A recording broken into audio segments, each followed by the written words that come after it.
1, 2, 1, 2. Hello, everyone. Welcome to our swearing-in ceremony. We're going to get started in just about 1 minute. So please go ahead and take your seats. Well, that worked well. Hey, everyone. My name is Myrtle. I'm the Communications Director for the City of Myrtle Beach. It is my honor to welcome you here today for the city's swearing-in ceremony. It's a great day for the City of Myrtle Beach as we swear in the city's 15th Mayor, Mr. Mark Crua, and we'll also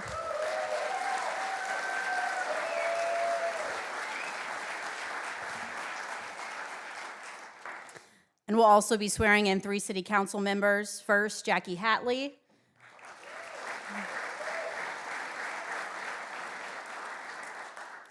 Mr. Mike Louder, right here. And then Mr. Phil Rinder.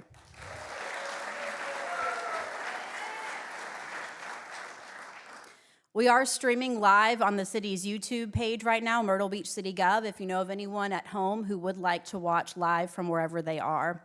In just a few minutes, Chief Judge Glenn Ohanesian will come up here, and each city council member will place their hand on the Bible with a family member or friend who is with them for our swearing-in ceremony, and then we will have a reception afterwards where everyone's welcome to come get a piece of cake and some tea, and we'll hang out and have some fellowship for a while with our city council meeting beginning promptly at 10 o'clock. Judge?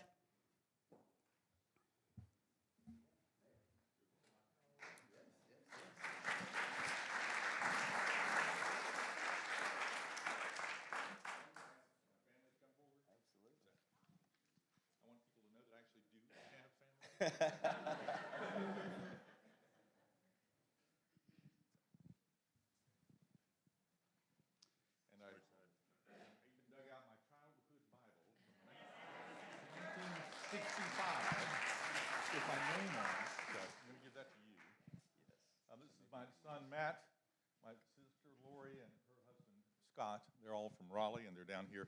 They're down here today to witness this, and thank you. All right, here we go. I'm gonna raise a hand. Left hand on the Bible. Left on the Bible. You hold that. That's for me. right. All right. There you go. And point that towards me.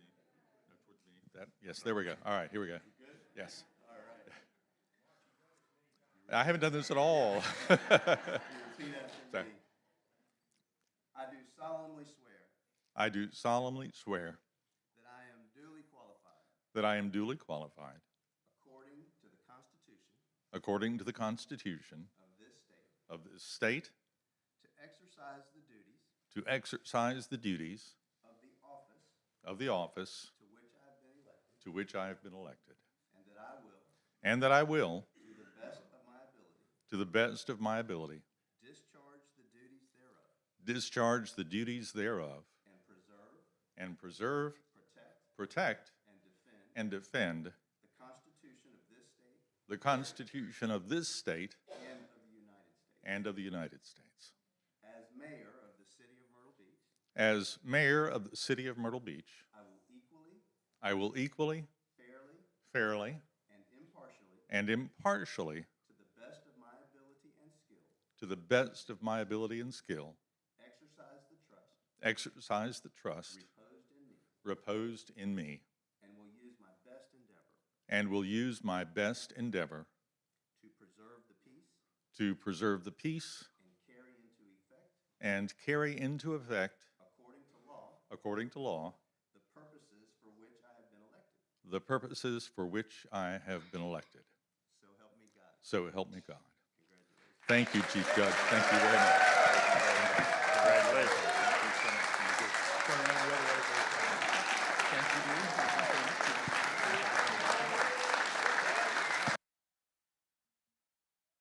If you would come around and sign.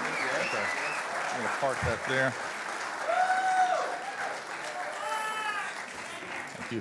Oh, he's signing what he just swore to. Thank you. Okay.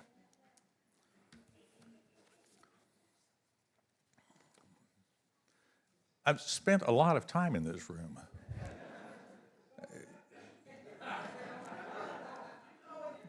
It feels a little bit like the first day of school, like I should have packed a lunch or something. So, and apparently there's nothing else going on in town today. So thank you all for being here.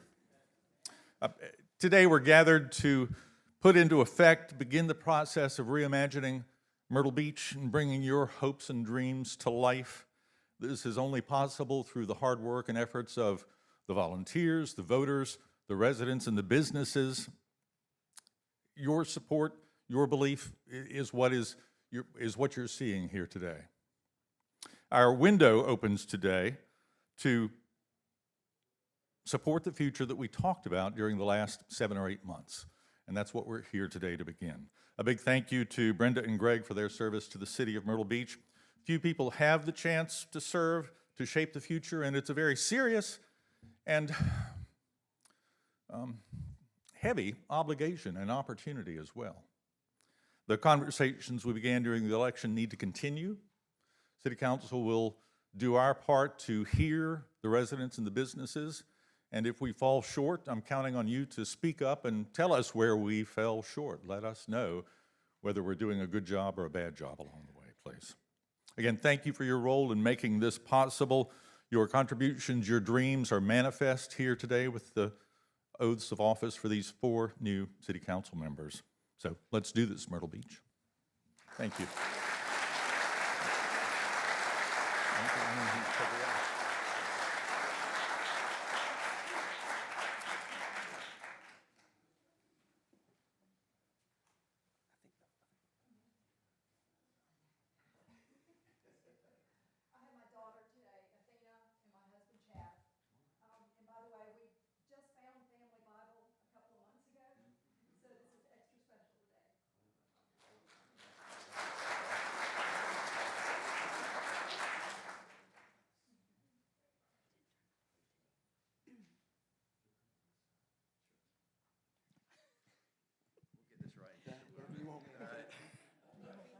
Yeah. I can get out of the way. Do I need to sing? She wants to sing. No, I'm just kidding. You may want to hold the mic closer to her. So Oh, sorry. right in. Ready? Yeah. All right. I do solemnly swear I do solemnly swear that I am duly qualified, that I am duly qualified, according to the Constitution of this state, according to the Constitution of this state, to exercise the duties to exercise the duties of the office of the office to which I have been elected, to the office which I have been elected, and that I will, to the best of my ability, discharge the duties thereof, to discharge the duties thereof, and and preserve, protect, protect, and defend and defend the Constitution of this state the Constitution of this state and of the United States. and of the United States. As council member As council member of the city of Myrtle Beach, as the city of Myrtle Beach, I will equally, fairly, fairly, and impartially, to the best of my ability and skill, to my best of my ability and skill, exercise the trust exercise the trust reposed in me, and will use my best endeavor to preserve the peace and carry into effect, according to law, the purposes for which I have been elected. So help me God. So help me God. Congratulations.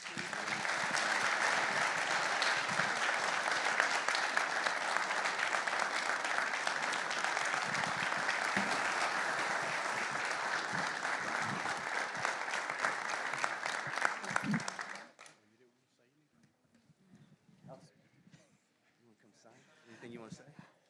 Well, this is a very important day. I wasn't really going to speak because I know I'm going to tear up. Most of you know that I did lose my mother this past year, and so it's extremely special to me that I was reelected, that you've given your confidence in me to come back and do the job that you've elected me to do. And that's what we're going to do. We have a wonderful council, the slate that's coming in, and I'm extremely proud to be part of the council and a citizen of Myrtle Beach, born and raised here, my heart's always going to be here. Thank y'all so much.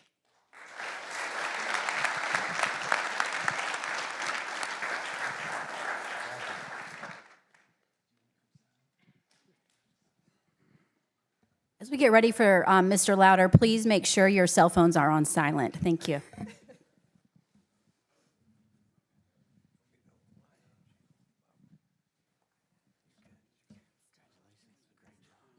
I've done this 4 times before.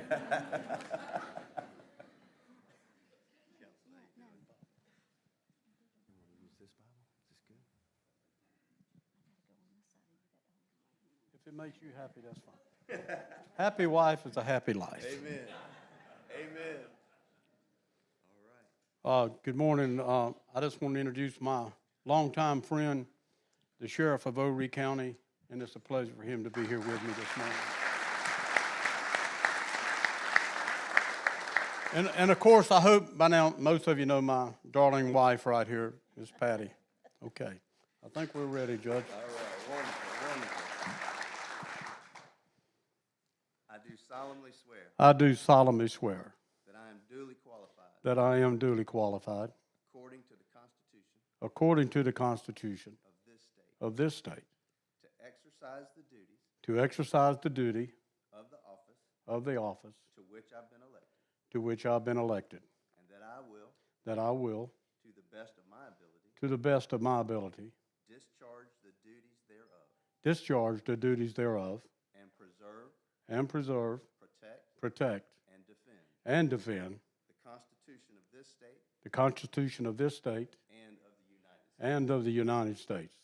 As council member As council member of the city of Myrtle Beach, of the city of Myrtle Beach, I will equally, fairly, and impartially, to the best of my ability to the best of my ability and skill, and skill, exercise the trust exercise the trust reposed in me, reposed in me, and will use my best endeavor and will use my best endeavor to preserve the peace to preserve the peace and carry into effect, according to law, the purposes the purposes for which I have been elected. for which I have been elected. So help me God. So help me God.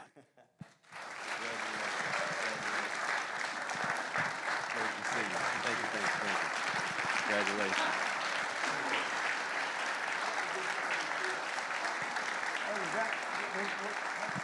Was that a Trump move there or what? You want to speak? And then you can sign as well whenever you're ready.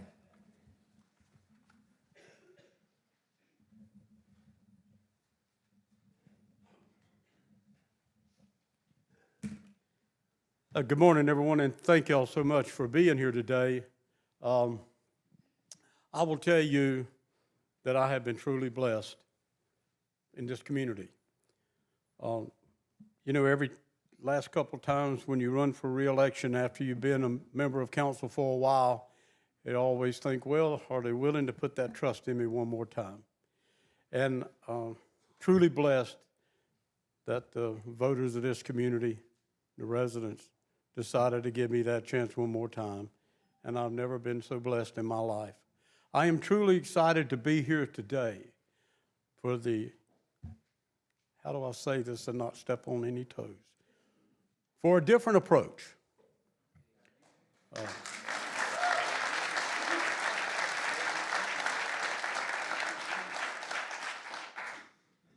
I firmly support our new mayor, and I support our council, which the makeup of this council today is absolutely amazing. And there's so much that's brought to the table, not by Mike Louder, but this crowd that I sit with at this dais and communicate with. And that's an important word right there, in my opinion, communication. And so as we look forward to the new day, so to speak, I would ask that all of you understand this, that we're not perfect. Never have been, and we never will be. There's only one person ever walked the face of this earth that was perfect, and we need to understand that. But I'll assure you, as far as Mike Louder is concerned, and I know this council the same way, that we'll do everything we can to put our best foot forward every day. I'm not going to say we're not going to come up short sometime. But understand this, we will always try to do our best. Thank you so much for being here today.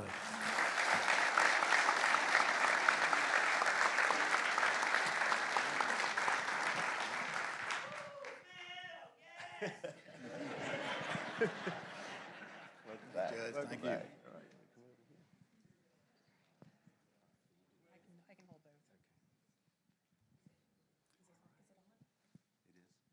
I was going to bring our grandfather's Bible dated 1927 from his employees, but my wife said, "You'll just lose it, so you better not." And my brother would spank me out there, so. Words are the same. Amen. Amen. All right. I do solemnly swear I do solemnly swear that I am duly qualified, that I am duly qualified, according to the Constitution of this state, according to the Constitution of this state, to exercise the duties to exercise the duties of the office to which I have been elected, and that I will, to the best of my ability, discharge the duties thereof, and preserve, protect, and defend the Constitution of this state and of the United States. As council member of the city of Myrtle Beach, I will equally, fairly, and impartially, to the best of my ability and skill, exercise the trust reposed in me, and will use my best endeavor to preserve the peace and carry into effect, according to law, the purposes for which I have been elected. So help me God. So help me God. Congratulations. Thank you, Judge.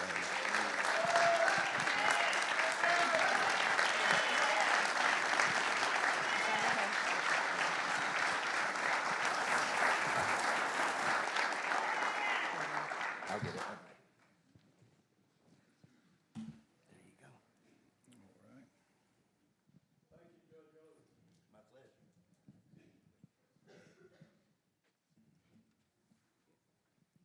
Okay, thank you.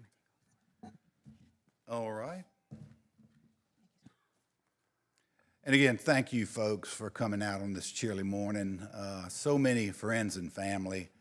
I just can't thank enough the voters of the city of Myrtle Beach, from the north to the south, that have placed their faith in not just me, but the system which we work under, and this excellent council that I have the privilege to work with. And this election is not about the four of us. It's about the 37,000 of y'all that we are here to serve. And if any of us should ever forget that, we all have a telephone and we expect phone calls to be returned in 24 hours. That's my rule of thumb here. Again, this election was a little bit different in that I was heartened by the fact that many, many, many of my old high school friends came out to support me. I believe they think I needed something to do, and so they sent me back to office. But I'll freely admit that I have not weathered as well as some of my compatriots, but this old shoe is here ready to work. And again, my telephone is always available, and I look so forward to looking and working, should I say, with this well-balanced council who have no personal agenda except moving the city of Myrtle Beach forward. So I am just honored.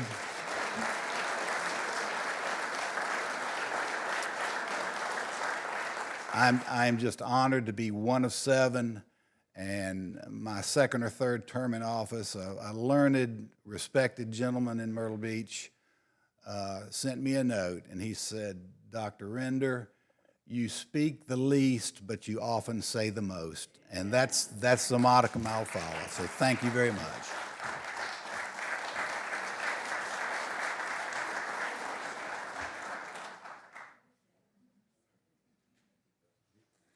All right, everyone, that concludes our ceremony. We're going to have a little over a half an hour for fellowship and cake. Please go ahead and take some pictures. Mark, would you like to say a few words? There, go ahead. Thank you, Meredith, for putting all this together. Thank you to the staff for being here as well. Thank you to our friends, neighbors, residents, businesses, volunteers for being out here today. You've met Sheriff Thompson, who's here this morning, so thank you, Sheriff. I know that there's a representative from Congressman Russell Fry in the audience as well. We have several former Myrtle Beach City Council people here today. I probably will miss you if I pick you out of the crowd, so would you stand up and be recognized? The former Myrtle Beach City Council members.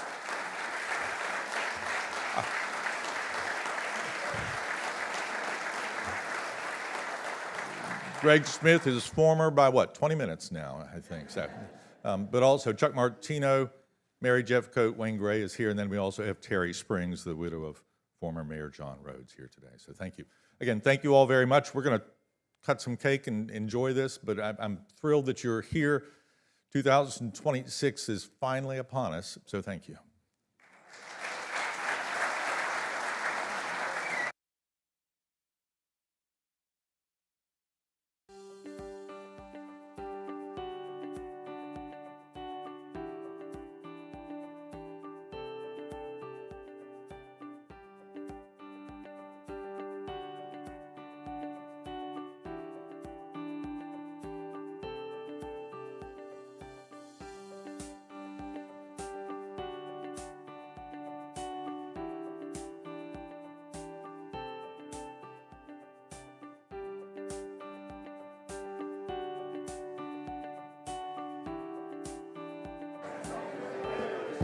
One, two.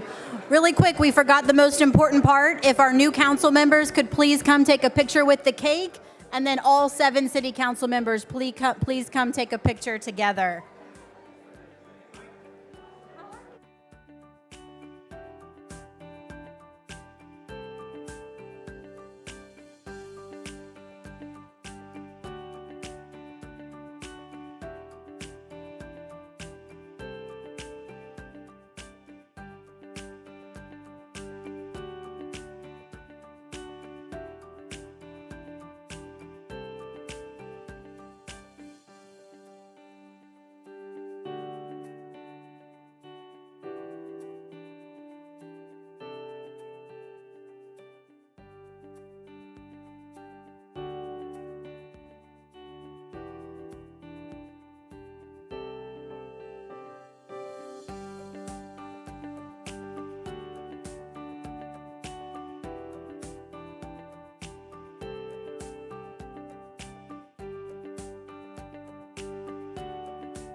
Good morning. We'll call the City Council meeting to order for January 13th, 2026. Thank you all for being here today. Councilwoman Debbie Connor will give us our invocation, followed by the Pledge of Allegiance. If you'll please rise. Please join me. Lord, we are so thankful today for the gifts that you have given us and the blessings that you have given this city. And thank you, Lord, for the council members who were sworn in today and our mayor. We just ask for your continued guidance as we work on behalf of this city to make it better each and every day.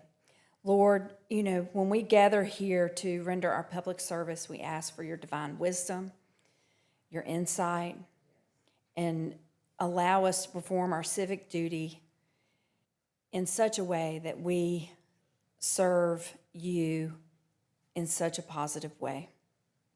Lord, I ask your blessings on our city employees, our staff, and all that they do.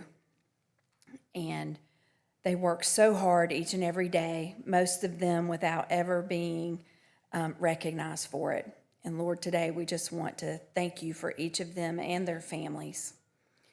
Lord, please continue to bless us and as we move forward through this new year, and may your blessings continue on in this city. In your name we pray, amen. Amen. I pledge allegiance to the flag of the United States of America and to the republic for which it stands, one nation, under God, indivisible, with liberty and justice for all.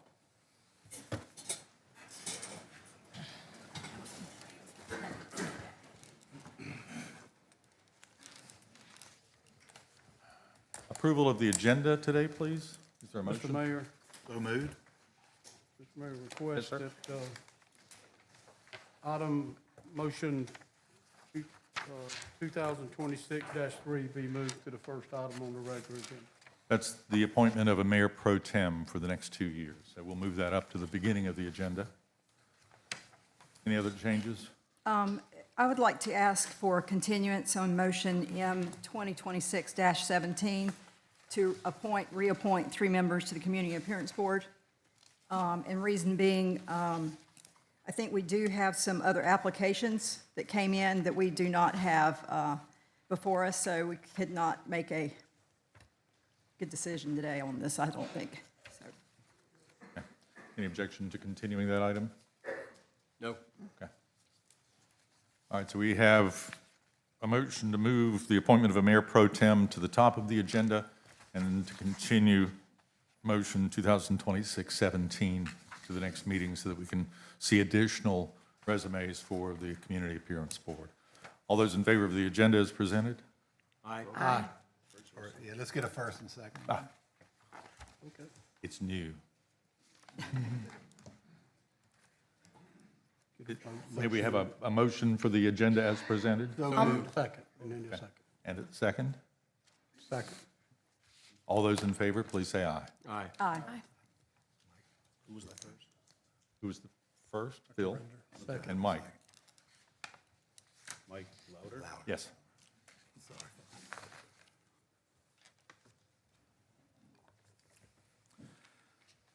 Since we've moved the motion to appoint a mayor pro tem to the top of the agenda, let's do that right now. Do we have a motion to appoint a mayor pro tem for the next 2 years, please? So moved. And that would be? Second. No. Who are we appointing as mayor pro My tem? motion, Mr. Mayor, is we appoint Ms. Debbie Connor as Mayor Pro Tem for the City Council of Myrtle Beach. So we have a first. Is there a second? Second, Dr. Connor. Okay. All right, all those in favor of appointing Debbie Connor as our mayor pro tem for the next Aye. 2 years, please say aye. Aye. Thank you. Thank you. Any opposed? No. Great. All right. Approval of the minutes. Have we read the minutes? Is there a motion to approve the minutes as presented? So moved. Second, Thank you. All those in favor of approving the minutes as presented, please say aye. Aye. Any opposed? Thank you.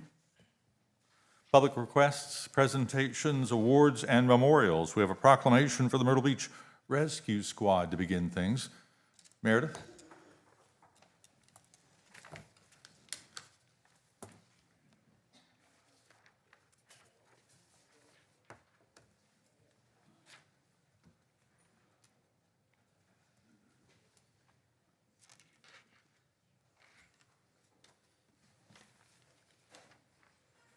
Mayor, City Council, good morning. It's very exciting to kick off the year with the Myrtle Beach Rescue Squad. We'll be honoring 52 years of service. I have Victoria Musharis behind me, who will speak after the proclamation. So we have a proclamation honoring 52 years of service by the Myrtle Beach Rescue Squad. Whereas the Myrtle Beach Rescue Squad was created as a volunteer rescue organization by the state of South Carolina on May 14th, 1974, and served the community without compensation to handle rescue calls and public safety emergencies. And whereas the squad's roots trace back to the 1960s through the volunteer efforts of the Myrtle Beach Fire Department's volunteer chief, Bill Clontz. And whereas the Myrtle Beach Rescue Squad provided critical water rescue, ambulance response, and emergency services for decades, responding to incidents ranging from rip currents and hurricanes to car accidents, with nearly 100 active volunteers at its peak in the 1980s. And whereas in 1979, the squad opened its own building near City Hall, a facility that now serves as the home of Myrtle Beach police teams, reflecting the squad's lasting impact on public safety in Myrtle Beach. And whereas after more than 5 decades of service and 52 years since its incorporation, the Myrtle Beach Rescue Squad is officially closing its operations, leaving behind a legacy of dedication, courage, and service to the Myrtle Beach community.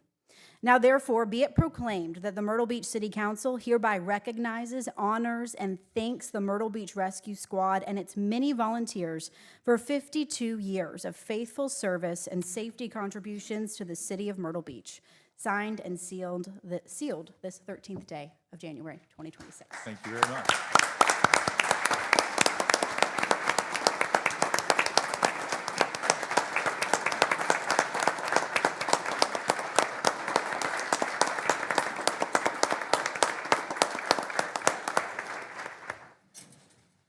I would like to graciously thank the city and Horry County for allowing the volunteers of Myrtle Beach Rescue to serve our area and state of South Carolina. I've been with the squad for 45 of its 52 years. Wow. So I've seen a lot of changes, but I'm happy to see the progression of EMS and the services we're providing to our community. And again, thank you so much for allowing us to serve your community.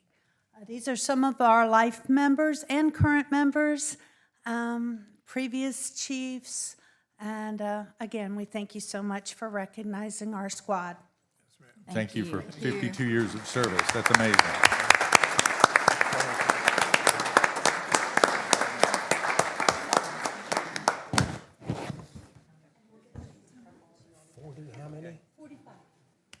Thank you.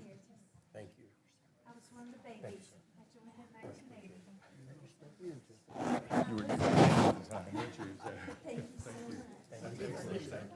Victoria, good to see you. Thank you for your service. Good to see you. Yes, ma'am.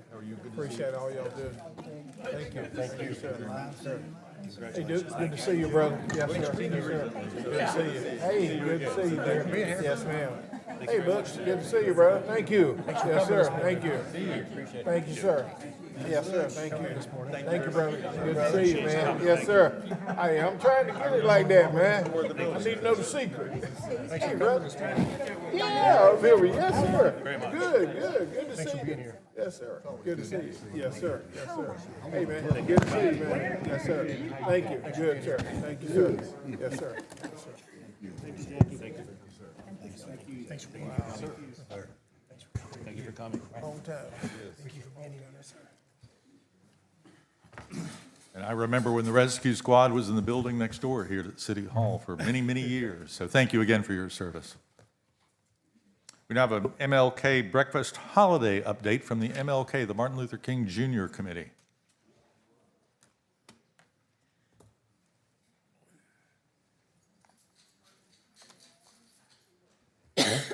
Good morning, Tanya and Kenya and Yuritsa. Good morning, Council. Thank you for allowing us to be in here. On behalf of the Carolina African American Heritage Foundation, we want to present the 2026 week of MLK events. And for Miss Marcella Swan, unfortunately, she was sick, so she asked us to come instead. So we'll go each day. Good morning. On behalf of the Myrtle Beach Area Chamber of Commerce, we are hosting the kickoff welcome reception this Friday. It is open to you guys as well as the public. It will be across the street at the Myrtle Beach Area Chamber in the lobby from 5 to 7 p.m. We will have hors d'oeuvres, of course, libations, of course, entertainment, just a way to fellowship and kick off the week of MLK. Also, thank you to our sponsoring partners, the City of Myrtle Beach and Myrtle Beach Downtown Alliance. Good morning. Saturday, we actually have the annual parade. As of right now, we have 35 participants for the parade. We are still looking for more participants. I do want to say thank you so much to the City of Myrtle Beach and the Myrtle Beach Police Department for their help with making sure we have everything lined up for the event. And Sunday is our annual, community ecumenical service. It's going to be held at Sandy Grove Missionary Baptist Church. Our pastor will be Pastor Morgan Bird from Palmetto Shores. And it starts at 4 o'clock and ends at 5:30, so please, you're welcome to attend. Oh, I'm sorry, I forgot. Monday also. Our major event, our drum major award breakfast, that again starts at 9 a.m. at the Convention Center. It's award our humanitarian award, which will be Mr. Wayne Gray, and our community service, which Mr. Eric Goins will also receive that as well. And our keynote speaker is Reverend Dr. Glenn McKellen from Mount Olive AME Mount Olive AME Church. Again, you guys welcome to come at 9 a.m. on Monday for the breakfast. Our last event is the MLK Day of Service. It is going to be held at 928 Osceola Street. It's a cleanup hosted by Keep Myrtle Beach Beautiful, along with the City of Myrtle Beach, so everyone is welcome to attend. It is from 9 to 11, and all the supplies will be provided. And that's Tuesday? Yes. Okay. And again, we're still selling tickets, and everything is still available, so please, you guys, welcome to attend. And so is the audience. Please, you're welcome to attend each event, and volunteers are welcome. Thank you. I'm Renee Wright from Black Myrtle Beach, and we will be out at the parade Saturday morning trying to keep everyone warm. So we'll be serving complimentary coffee and hot chocolate for anyone who wants it. Great. Thank you. Thank you. Any questions? I do have a question. What's the parade route this year? It will be 15th Avenue North to 8th Avenue. So it's the On original Ocean route we've Boulevard. always had. Yes, On Ocean Boulevard. Great. Thank you. Thank you. Thank you. Thank you, ladies. Thank you.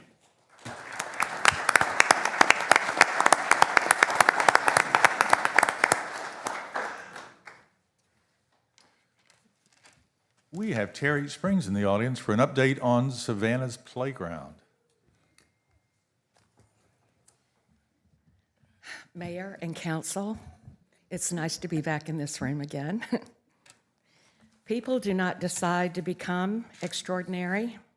They decide to accomplish extraordinary things. Sir Edmund Hillary. I believe that our city, the city of Myrtle Beach, has accomplished something truly extraordinary. I'm speaking of Savannah's Playground and the beautiful renovation that has taken place over the last several months.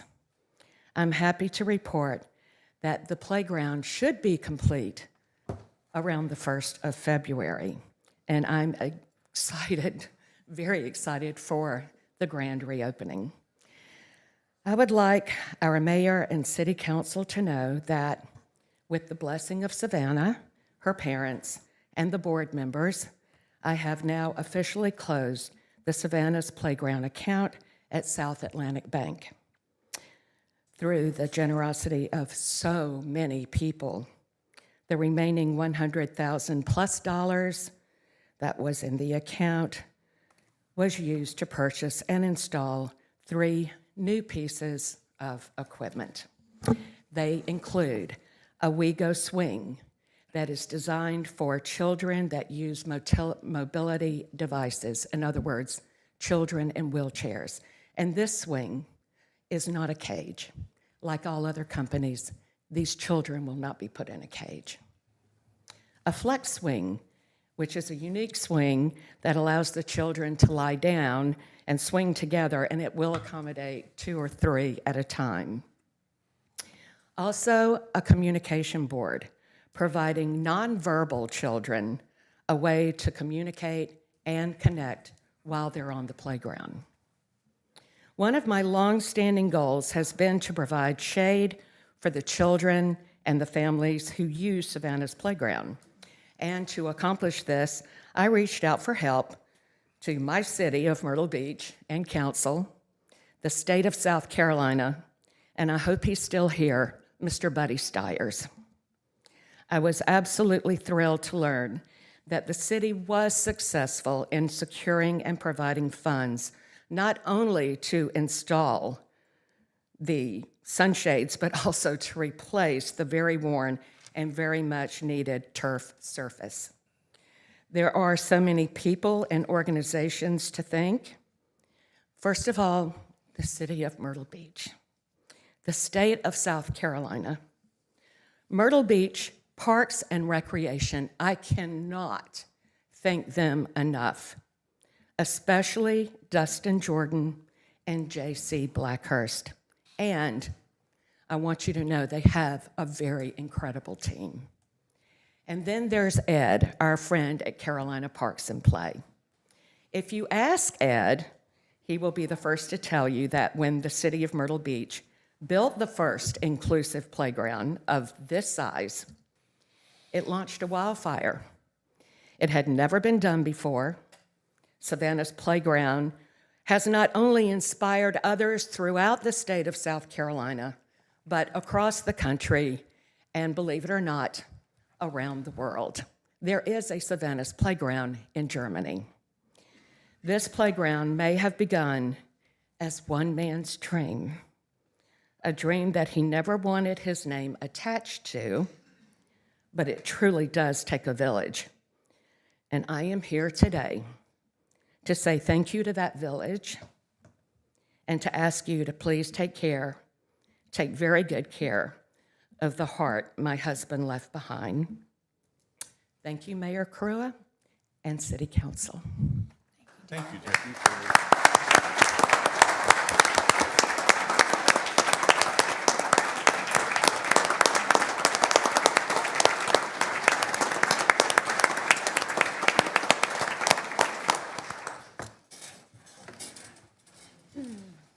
Thank you, Terry. I saw pictures of the swing this morning, and it looks great. It's wonderful. It's a great addition to the playground, along with the shade sails and all the other things that we've done. And she's, of course, referencing John Rhodes, former mayor of Myrtle Beach, and Savannah Thompson, for whom the playground is named. So thank you. It's time for our fiscal year 25 audit, and we have Dave DeCleva from Smith Sapp here in the audience today. Dave? Good morning. Good morning. Good morning. I am pleased to report to you today that we have issued an unmodified opinion on the city's financial statements. An unmodified opinion is also known as a clean opinion. This means that the amounts and the disclosures contained in the statements are fairly presented in all material respects. In order for us to issue a clean opinion, our audit team performed a wide variety of audit procedures. These were done over a 6-week period that we were on site conducting our testing. Just to give you an idea of some of the procedures that we performed, we reviewed and tested the city's internal controls. We evaluated accounting estimates. We reviewed new contracts and agreements, observed inventory balances, confirmed cash, receivable, and debt balances with third parties. We investigated budgetary variances. We did calculations of predictive analytical procedures, and we reconciled revenue and expense accounts with external documentation. We also tested compliance with federal grant requirements. I'm happy to report to you today that these audit procedures disclosed no material weaknesses in the city's internal control structure or any other findings that would warrant the issuance of a management letter this year. I'd just like to conclude by saying it was a pleasure working with all the city staff in completing our audit, and I'm here this morning to address any questions. Thank you, Dave. Anybody have questions for our auditor? David, I've always, over the years, we've been assured and very comfortable with the work your firm does, but we've always used the term, our auditors are audited. What do you have to follow to be credentialed to do this type of work to reassure the public?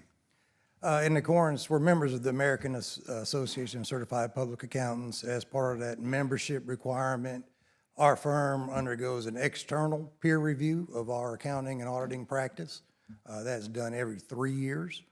So the city's engagement is always selected. It's a must pick due to the size and complexity of governmental accounting. And I'm happy to report that we've received an unmodified opinion every time that we've undergone an external peer review.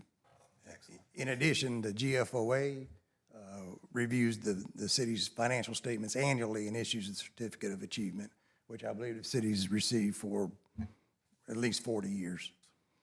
Every year? Every year for 40 years, correct, at least. Well, thank you, Dave. Thank you, Smith Sapp, for your work, and certainly a round of applause for our financial staff for coming up with a spectacular fiscal year 2025 audit report. Thank you very much. Where? And financial staff? They're not going to do that, are they? Thank you. And we have Marla Bell here to give us our 2025 financial recap. Hey, Marla. Mayor, Good morning. council.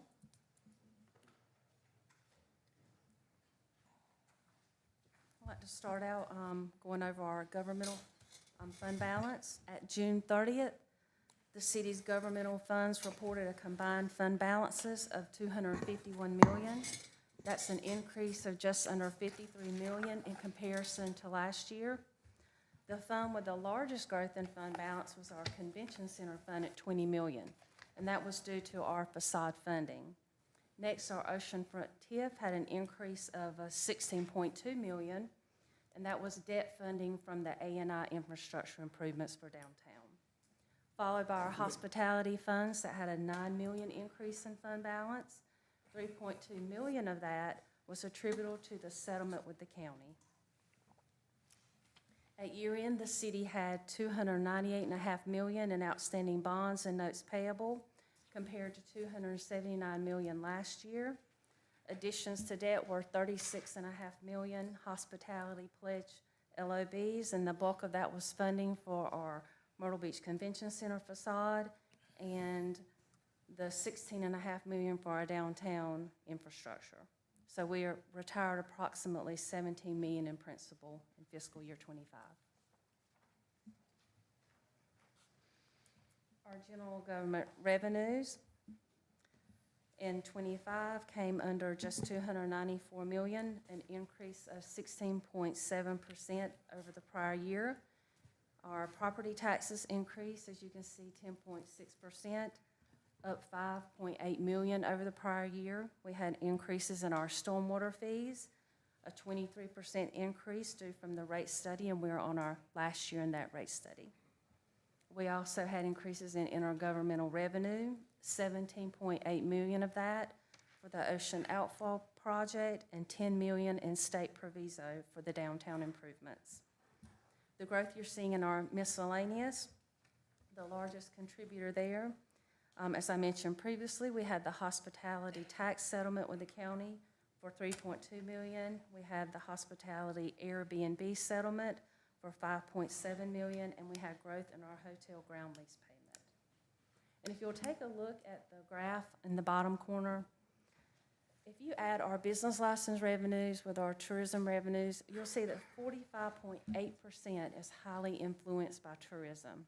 If we factor our property taxes into that equation, 65.4% of our revenues are so influenced by our tourism here.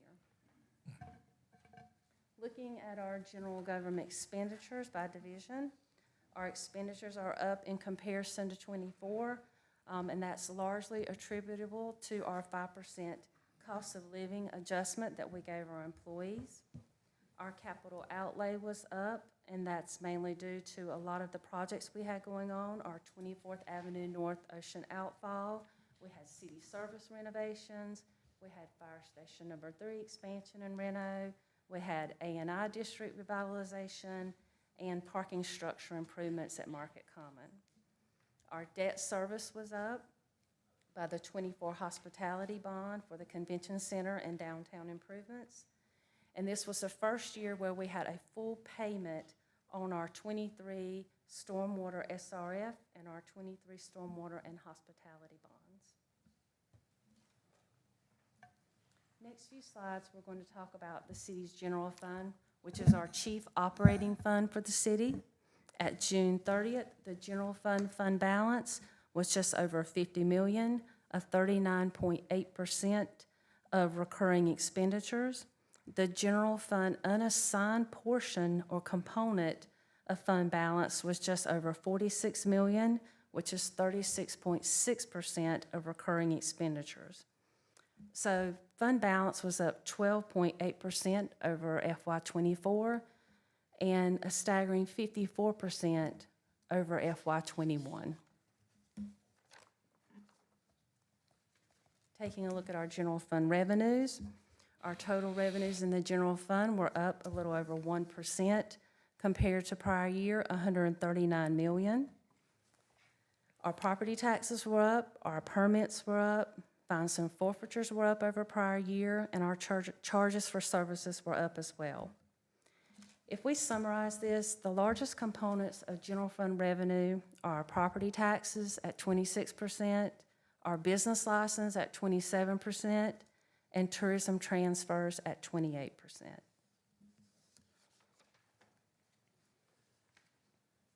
Our general fund expenditures. Overall expenditures were $130 million for FY25 compared to $123 in fiscal year '24, so we're up 5%. This increase is largely attributable to the 5% increase given to our employees for a cost of living adjustment and a reduction in vacancy variance. Our capital outlay is down, and that fluctuates year over year depending on what our needs are and what we have to buy for that year. Our transfers out are down from last year, and in FY25 we did not fund any projects. In FY24 we funded some projects for city services, and we broke out the opioid fund.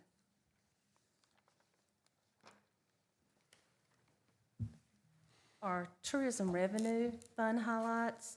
The total fund balance was $53.6 million, an increase of over $8 million over prior year. Our statewide accommodations tax collections decreased $590,000 or 4.2%. Local accommodations tax were up $110,000, 3%, and our hospitality fee and tax collections were down $151,000, a little under 1%. Still higher than our pre-pandemic years and still experiencing our third to fifth highest years.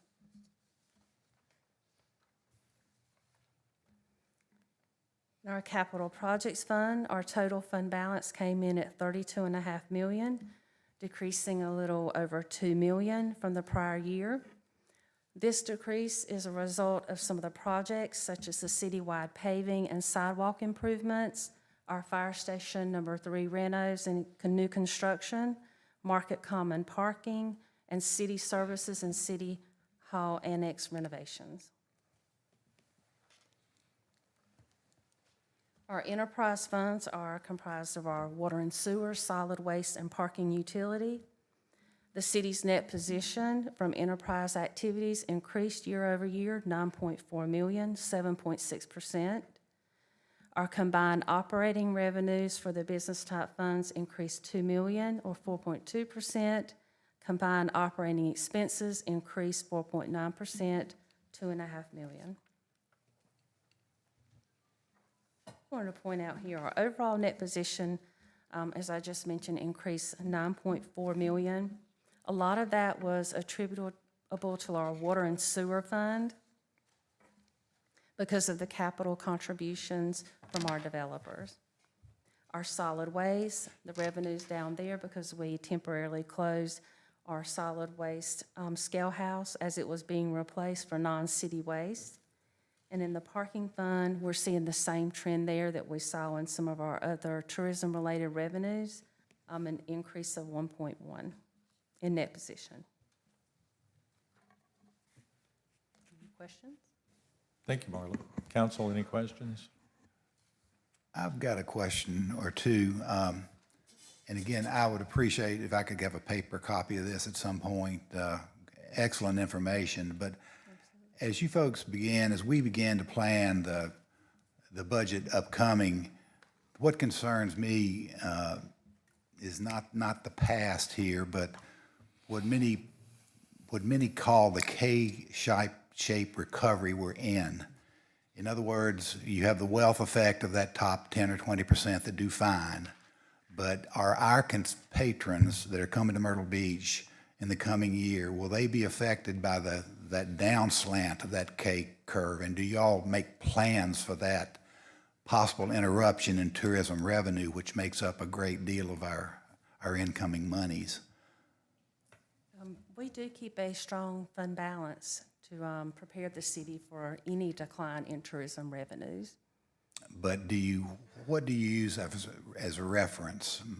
My old friend Michelle and I have had these discussions over the years. Yeah, it's funny that you should bring that up. I actually gave sort of a brief to our department heads about 2 weeks ago and talked a little bit about the K-shaped economy. When we talked to them about the budget this year, we let them know that we really want them to hold the line, the current level budget this year. That's what we want to see. Anything above that needs to be in that service level change. And I explained a little bit to them why. I want to say thank you to our chamber folks because they were able to provide me some information. I did just what you are talking about, Phil. I looked at the K-shaped economy, recognizing that some folks, tech industry and different things, not only tech industry, people from the Southwest and that area of the country, they tend to be doing better than the folks from the East Coast who are your restaurant workers, hospitality workers, those type of folks. I looked at what is the demographic of our visitor here in Myrtle Beach? What is their income level? Where are they coming from? The income level of Myrtle Beach visitors, over 66% of them make $75,000 or less per household. And not only that, the majority of our visitors do come from the Southeast. So that tells me that as we look toward the next year, when we predict what we think is going to happen, we need to do so cautiously and conservatively. I will continue every month to look at these numbers just like I do. What are we looking like now? What's the sentiment? I don't even just take the chamber. I look out there, what is the travel sentiment? Only 40% of people, well, actually 40% of folks today say they're going to spend less on travel next year. Will that sentiment change in the next few months? It might, and we'll keep an eye on it. But we have our thumb on that at all times. Well, guarded optimism is wonderful, but we have to be able to pay the bills. Absolutely. Is my point. One other specific question, if I may, Mayor. Sure. Market comment specific. I know the governor signed HR, I think 3333, with regard to extending the funding flow to the redevelopment authority. Are you in communication with the leadership at the authority?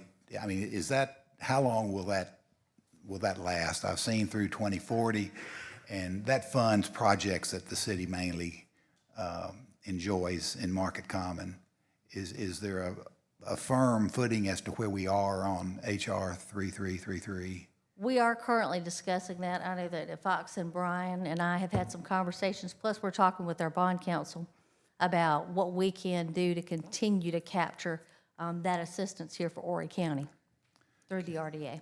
Okay, and I don't mean to monopolize council's time, but I need a little catching up, and I really appreciate that. Absolutely. Thank you. Have we had any communication with the chamber as far as what their predictions are for this upcoming season? Yes, yes, I actually have. They send me updates fairly frequently. And if I have questions or I want information, I just ask and they gladly provide. Okay. If you can provide us a short synopsis at some point in time, whether it's an email or maybe at the next meeting or something, whether it's the chamber or what they've sent you, I'd appreciate it. Absolutely. Right. One other just clarification, because in one of the first slides, you showed a pretty big increase in property tax. That's due to the new assessments from the county, correct? Yes. I just want to make sure people understand that the council did not raise any property taxes this past year. The combination of the reassessment, but also the addition of new homes and businesses in the area. There's been a lot of growth. I think it was actually predicted in the assessment, the first assessment we got, to be over 11%, close to 12, and ended up falling right in the 10% range, and that was assessable growth. Yeah. Thank you.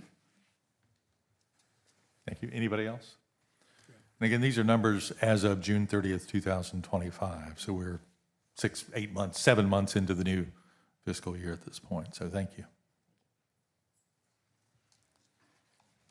Thank you, Marla. Our Communications and Creative Services update.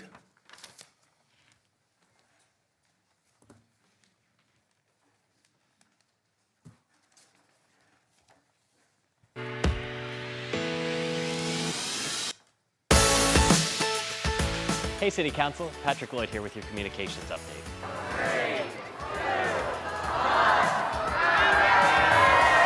Myrtle Beach kicked off the new year with a Southern Times Square in the Market Common and fireworks on the beach.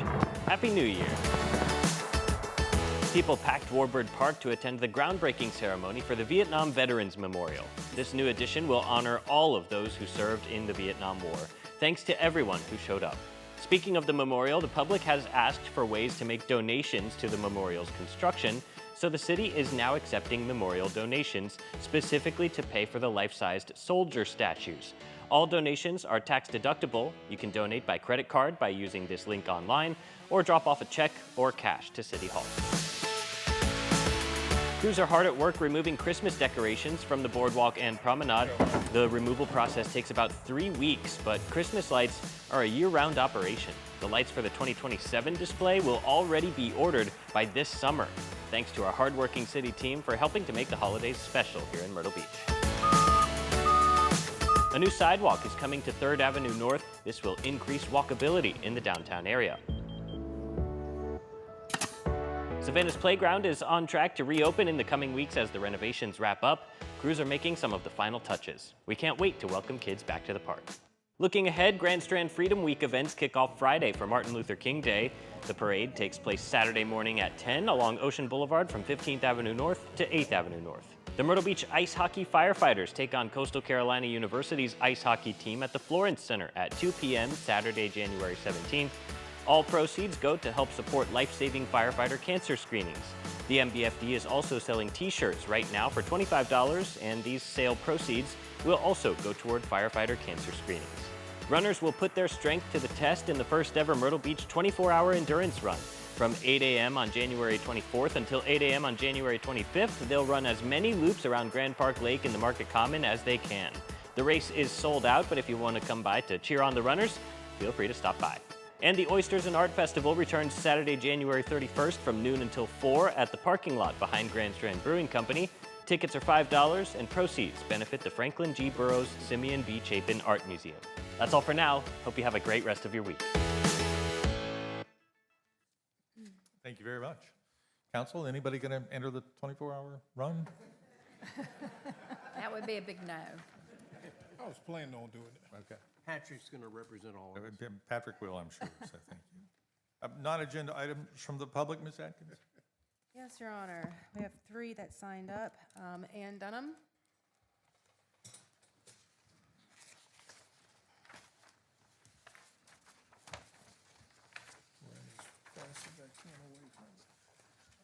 Hello. Hi, Ann. I need 5 minutes, though. Should I wait until that's voted on? We're good. We'll have 5 minutes today. So I wanted to congratulate y'all that, and I wrote down some things so I don't leave anything out. So congratulations to everyone who prevailed in November. The residents of the city look forward to, with optimism, to a renewed agenda, one that restores affordability, enhances safety, promotes cleanliness, and returns a sense of enjoyment to civic life. These principles form the foundation of my own campaign for City Council in 2017 and continue to influence the community dialogue through the civic forum I established with my Facebook group. So many of you already know me, but to those that don't, I don't think I've spoken that much since Dr. Connor was elected, but I've called this city home since 1976. My husband and I will be celebrating 50 years anniversary, Valentine's Day, which I don't know how that happened because I'm only 39. But I've had various roles here, president, vice president of property management firms. I've seen companies come and go. I've worked for developers that are no longer here. And in 2001, I bought executive services, and I still work part-time there. But what we want to do is to look forward to an exciting opportunity for all of us. So we look ahead to your governing with a commitment to truly being first in service, refusing to pick winners and losers, and rigorously evaluating costs against benefits. This includes a careful review of paid parking, non-government organizations, consultants, travel expenditures, and the structure and performance of city government, city management, and staff, all with the objective of minimizing our budget, reducing debt, and limiting the number of lawsuits in which the city finds itself as defendant. We must ensure competitive bidding across all departments and guarantee that no arm of government is ever weaponized against any individual or group. City-owned parcels that are not in productive use should be placed on the market. We should explore providing grants or other incentives to assist commercial properties with needed facade improvements, and direct the Community Appearance Board to establish a clear list of exterior paint colors and other permissible improvements that business owners may undertake without unnecessary approval processes. Public safety must remain paramount, of course, and voluntary compliance should no longer be our endpoint. We should invest in public restrooms and changing facilities, expand parking availability, and safeguard our greatest asset, the ocean front, so it remains an enduring attraction. And I think we should allocate 80% of the TDF money to the city. We know you can't go against it. I mean, you'd be run out of town.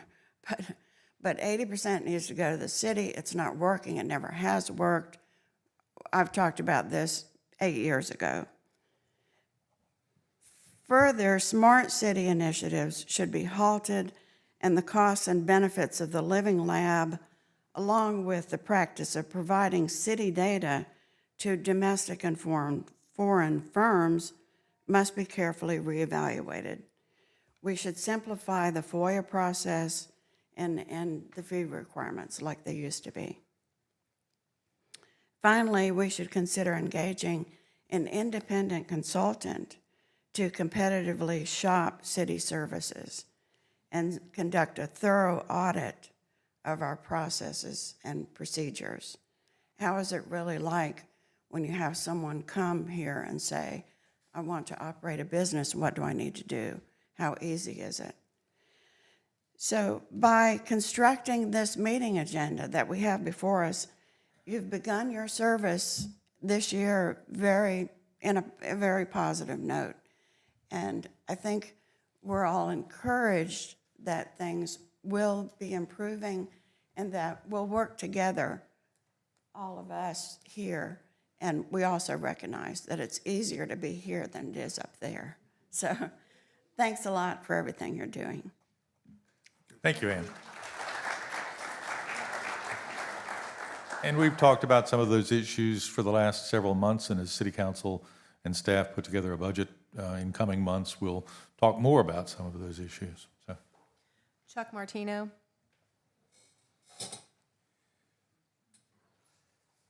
Thank you, Council, and welcome back to two of you, one in a new seat that he didn't hold before. I'll be brief.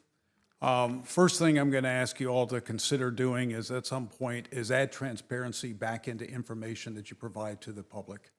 The Friday facts information for a Tuesday meeting where issues on zoning may be occurring, changes to PUDs and things like that is not enough notice for public to be aware.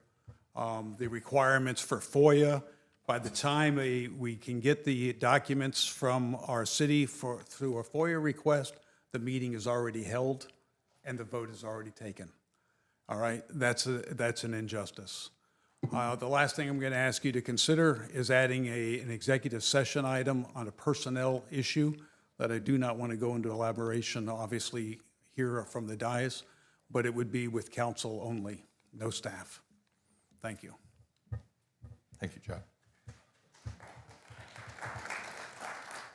Joe McVeigh. Just one thing before Joe comes up. Mr. Martino said he would be brief. It is the first time that I've known him that he was actually very brief. Come get him, Joe.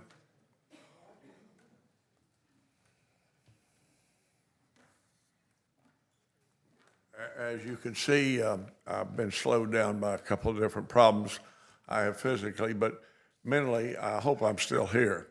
I want to wish each and every one of you all congratulations, and I have positive thoughts that we're all going to work together for the betterment of this town. I started in Ocean Drive as a monkey on the beach, and then a lifeguard, and then Lake Arrowhead Campground, and a private club, Jamaica Joe's. If you're a member, don't say anything, or were a member. And the one thing that I love, and I want no misunderstanding, is I love Myrtle Beach. I consider it my home.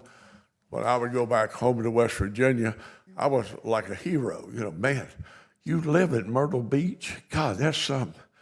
I went to a thing where Coastal Carolina killed Marshall in a football game, but we had about 300 people from the Marshall area, and it was kind of disheartening. You know, it's these jokes, hey, how you doing here in Myrtle Beach, dirty, you know, and I don't want to keep going all of that. I want those two words to be erased from this town, and I think you're the people that can do this with hard work, honesty, and just watching after our town.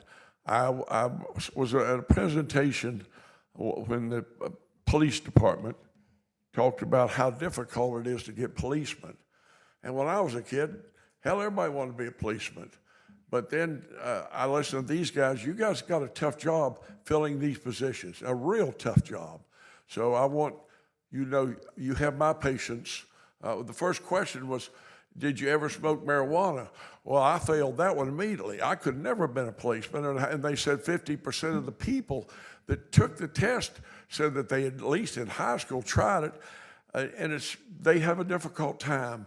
So if we can get 50 policemen plus in the next 4 years, you will have done one hell of a job. I promise you that.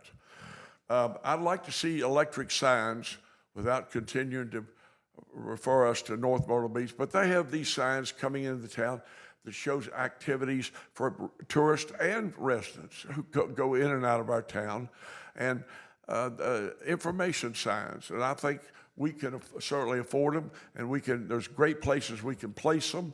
And I'm not talking about temperature and time either, you know, but activities that are going to be happening. And then, oh, by the way, thanks for the 5 minutes. As a guy that had a hard time with that. I know this isn't part of what you do, but I see people standing in the winter, the summer, the rain, at these bus station stops with no covers. And I don't know if that's part of the city or not, but there should be covers all over this city for those people that have worked very hard and now standing in line to get on a bus to ride for God only knows where, 30 minutes to 2 hours, and a place where they could sit and be out of the weather. And I don't know if you all have that or not, but I would like to see that you all look into it. The only other thing I have to say is I'm very hopeful, and I feel really, really, really good. When I came in, the policeman on the door, who's been there forever, he said, "McVeigh, why are you smiling so big?" I said, "Oh, I don't know. I'm just happy to be here." He said, "We don't have to worry about your cane coming in here. You're not going to hit anybody, are you?" I said, "No, I'm here to make love. I want this to work with everybody. I want it to work." And the Snack Shack welcomes you back too for your lunches, and we're glad to have representation. I think that's all I have to say, other than congratulations, Mayor, and congratulations to all you people that got out and worked, and a landslide victory for this man. And I have high hopes, and I know you all do, for the city council meeting and the new people coming on. And may God bless you, and let's go forward at least for the next 4 years. Let's have a plan. Oh, one last thing.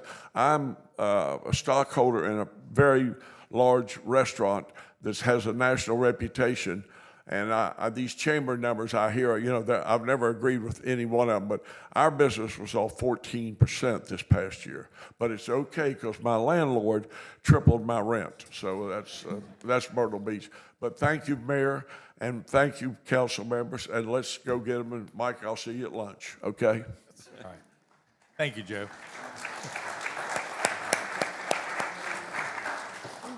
For the record, Ms. Dunham and Mr. Martino are city residents. Joe is not a city resident, but he lives very close by at this point.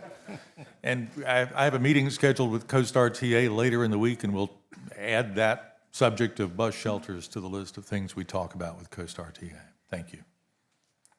We have 4 items on consent agenda. That was the last speaker, Jen? Yes. Okay. Good morning, Mayor and Council. For this morning's consent agenda, you have 4 items for your consideration. The first is second reading of ordinance 2025-63, an easement between the city as grantor and Dominion Energy South Carolina as grantee concerning property located at 1251 21st Avenue North, having PIN number 425-00-00-0300. This is Pelican Stadium. This is for a new natural gas line for the new facilities that are out there. The next item is motion 2026-1 to accept a donation on the amount of $3,500 from Bradley Housing Developers on behalf of Neighborhood Services. And I'll take the next one as well because they're both for the same item. Is motion 2026-2 to accept a donation in the amount of $3,500 from Tuscan Properties on behalf of Neighborhood Services. Both of these were donations for the Garden of Hope tree lighting that occurred in December. And the last item for your consideration is resolution 2026-1 to accept the dedication of certain roadway improvements as Cape Dutch Loop with a 50-foot public right-of-way located within the Cape development, which is a new development in the city. Motion to approve. Second. We have a motion and a second. Any comment from the public? Any comments from the city council?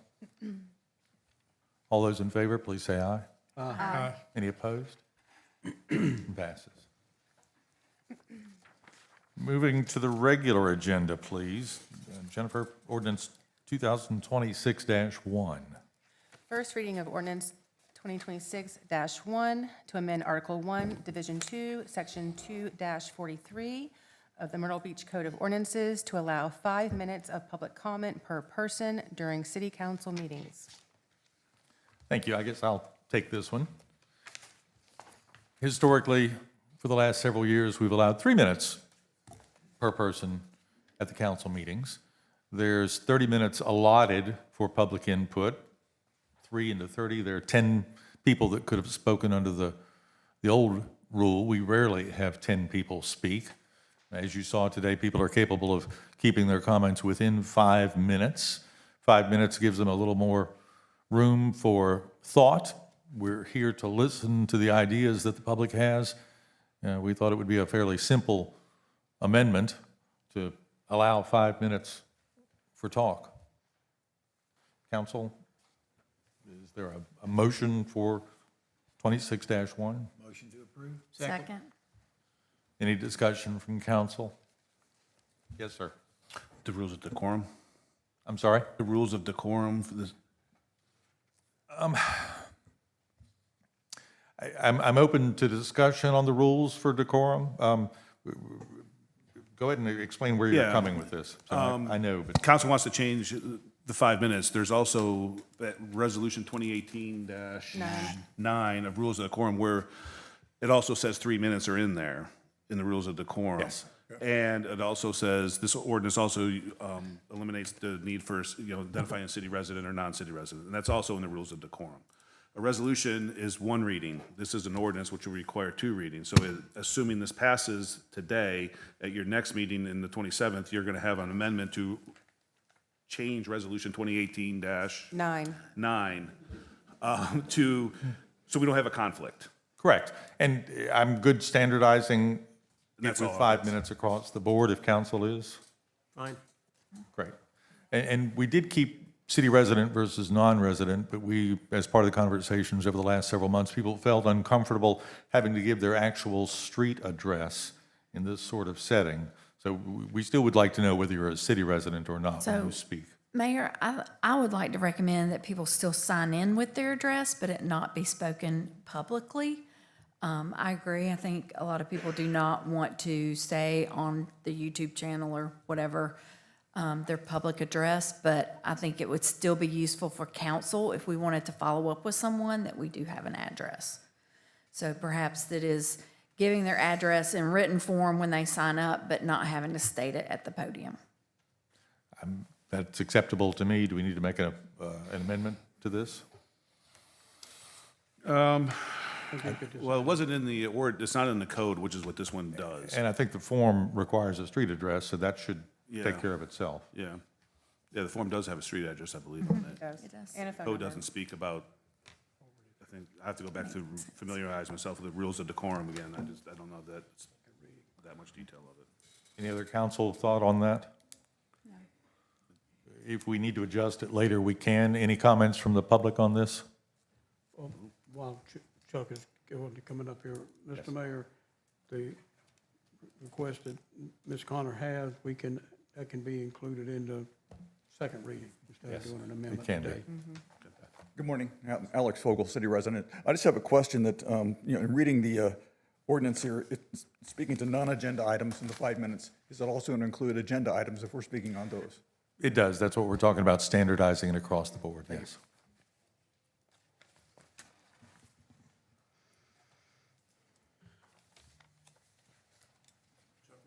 Also, because of the rules of decorum, would you be standardizing it also for all boards and commissions? Do the rules of decorum speak to the boards and Yeah, commissions? it's across it's all. Council? I agree. It should, across the board, be standardized. The rules of decorum Commissions or do. anything We're else comfortable with that. The rules of decorum addresses all boards and commissions and city Correct. council. Do the rules of decorum speak about applause and boos? They do. Do they? It does. And I'll go with the direction of council here, but I'm okay if you applaud when you like what we do. I'm okay if you boo when you don't like what we do.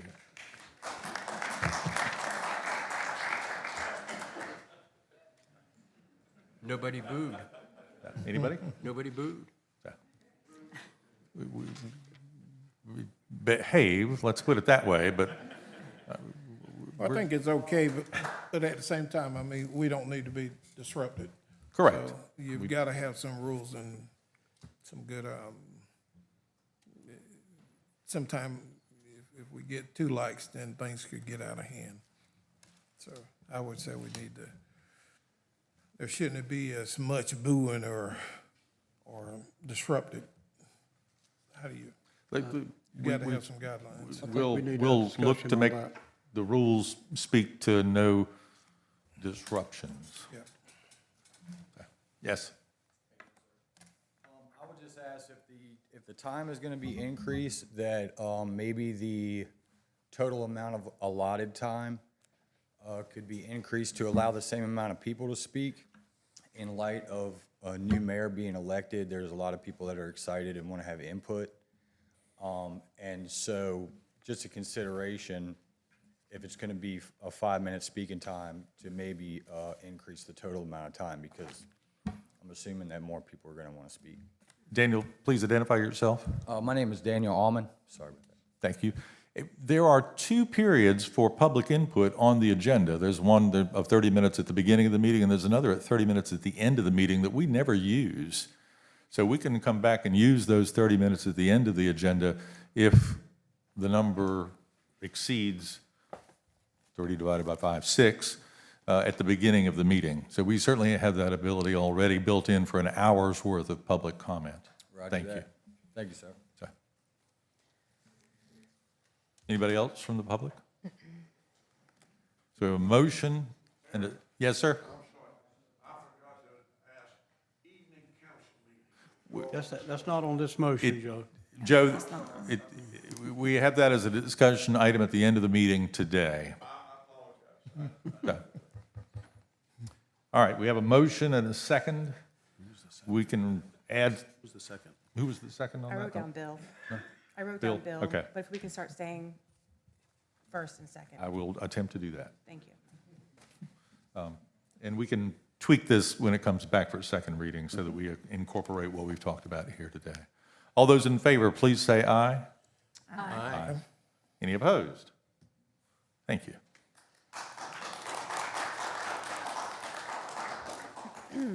All right, Madam Clerk, first reading 2026-2.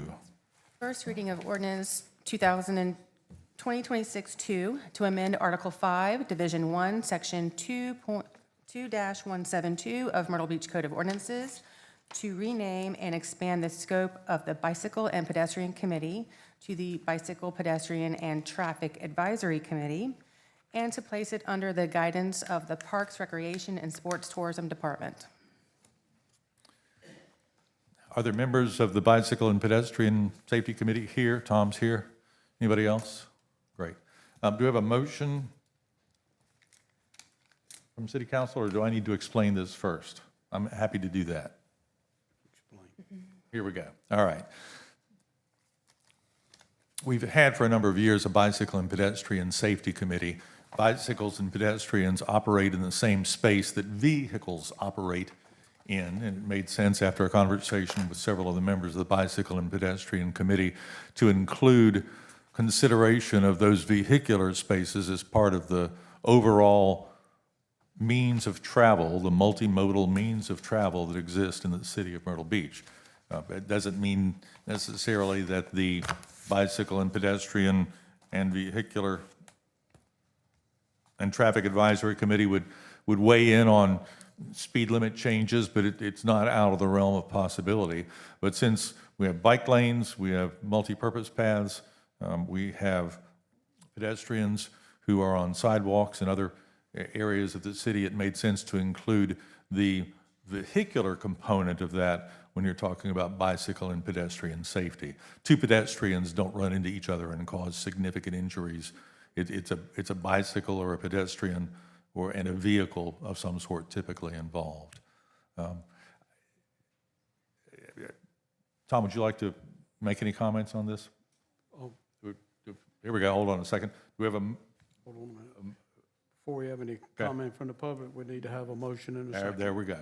All right. So is there a motion to approve this item on the agenda? So moved. Is there a second? Second.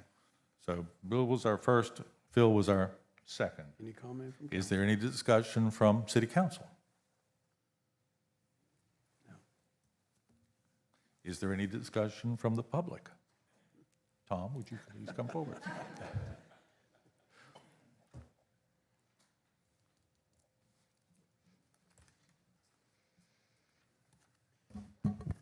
Thank you, Mr. Mayor. Thank you, council, for the opportunity to speak on this issue. This is something that the committee is excited about and welcomes the opportunity to contribute in a constructive manner towards making the city an overall safer place for cyclists, pedestrians, and according to this new ordinance, drivers as well. We also look forward to expanding our reach within the city staff to work, again, constructively with Public Works and the folks at Parks, Recreation, and Tourism. That is not to say that the folks at the Planning and Zoning Department have not been helpful, because they have. They've been essential in establishing the committee, and they've been very, very helpful up to this point. So we look forward to working with them also as the process continues. I think the only thing I would say is we would like to engage with staff on a little bit, just be as clear as possible so that we can be as effective as possible when it comes to, you know, bus lanes, bus shelters, all kinds of things that would impact vulnerable road users. So we're happy to have all those discussions, and if we need to have special meetings or whatever, we're happy to do so. Great. Thank you very much, Tom. Tom?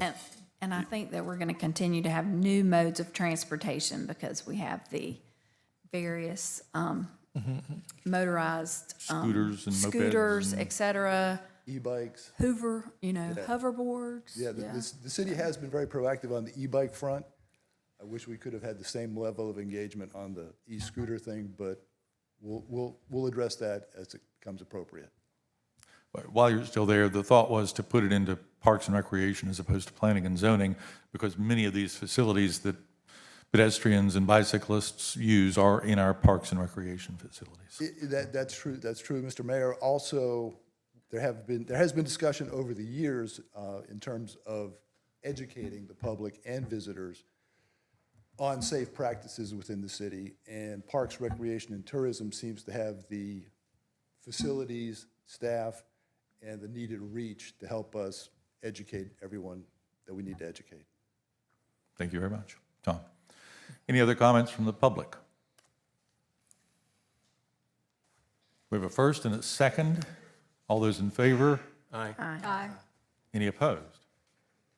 Thank you very much. Jennifer, Resolution 2026-2. Resolution 2026-2 to accept the dedication of a certain section of roadway known as 48th Avenue North with a varying width public right-of-way.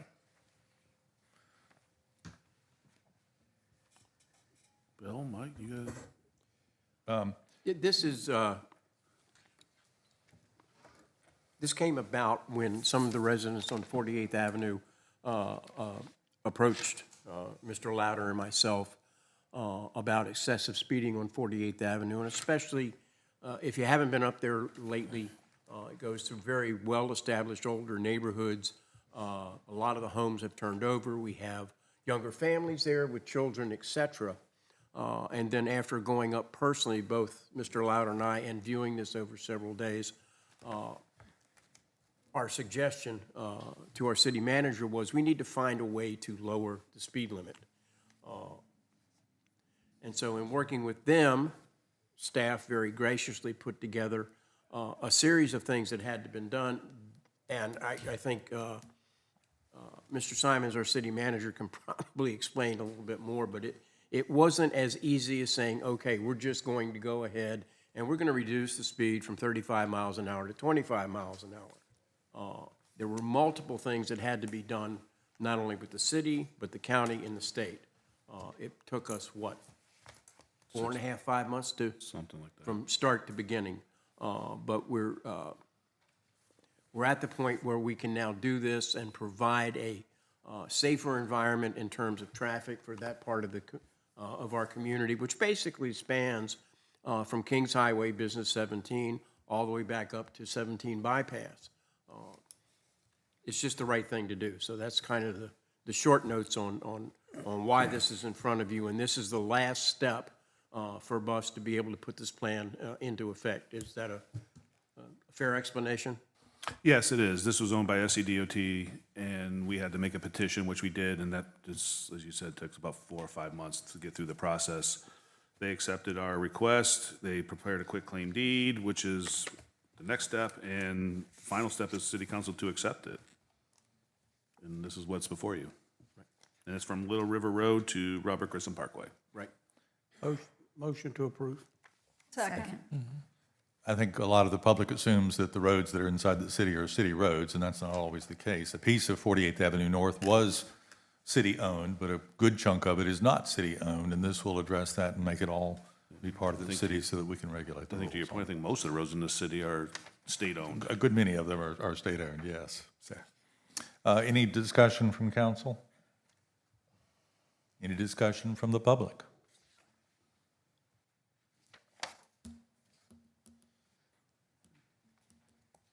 Tommy Moore, city resident, right on 48th. I'm the one that came to Bill asking about this. Yeah, a lot of the streets in the city are not owned by the city, not just 48th, you got 44th, Little River Road, and there's a lot of speeding, a lot of traffic. Last year, there was a study done over 22 days, 155,000 cars came up and down 48th Avenue. 15% of them were speeding, which is 1,000 cars a day. I've got 2 little girls. I can't let them in my front yard. Some of our sidewalks, they're close to the road. We can't let our kids out there. I know neighbors, they've got kids. There's no sidewalks on their side, so they have to cross that road to be able to use the sidewalks. So this is, I feel like it's a great step. It's a good step in the right direction. I wouldn't suggest just stopping with 48th, but also looking at some other roads that are in the city with neighborhoods around them, so we can feel safe with our kids going out and, you know, riding their bikes around and just visiting friends. So I appreciate this opportunity to take care of the residents. Right, thank you, Tom. Can I point out one other thing, Mr. Moore? Yes, sir. Mr. Moore is also one of our firefighters in the city of Myrtle Beach, and he's one of our first responders, too. So I just wanted to point that out. Thank you, Tommy. Thank you.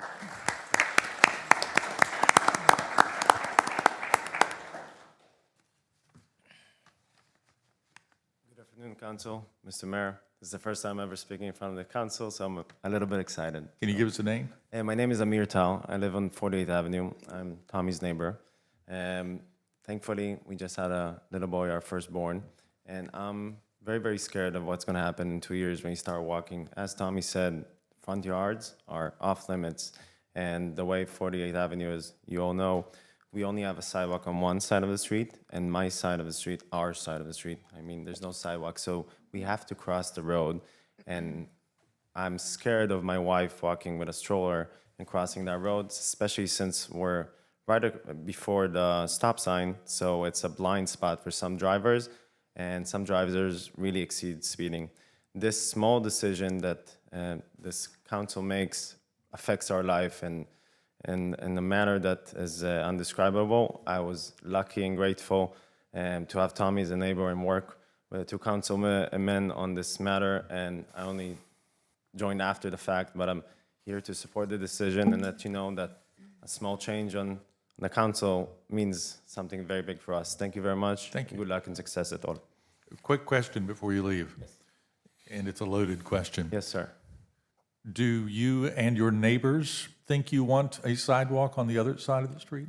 We would love that. That would be the best thing in the world for us, especially since 48th Avenue on the other side, where there's no sidewalk, connects to all of the neighborhoods. And I see many, many mothers walking with strollers and people walking, even jogging. And because they're limited only 48, they all need to cross the road. So ideally, if we can have a sidewalk on the other side, that would be phenomenal. Crosswalks would be phenomenal.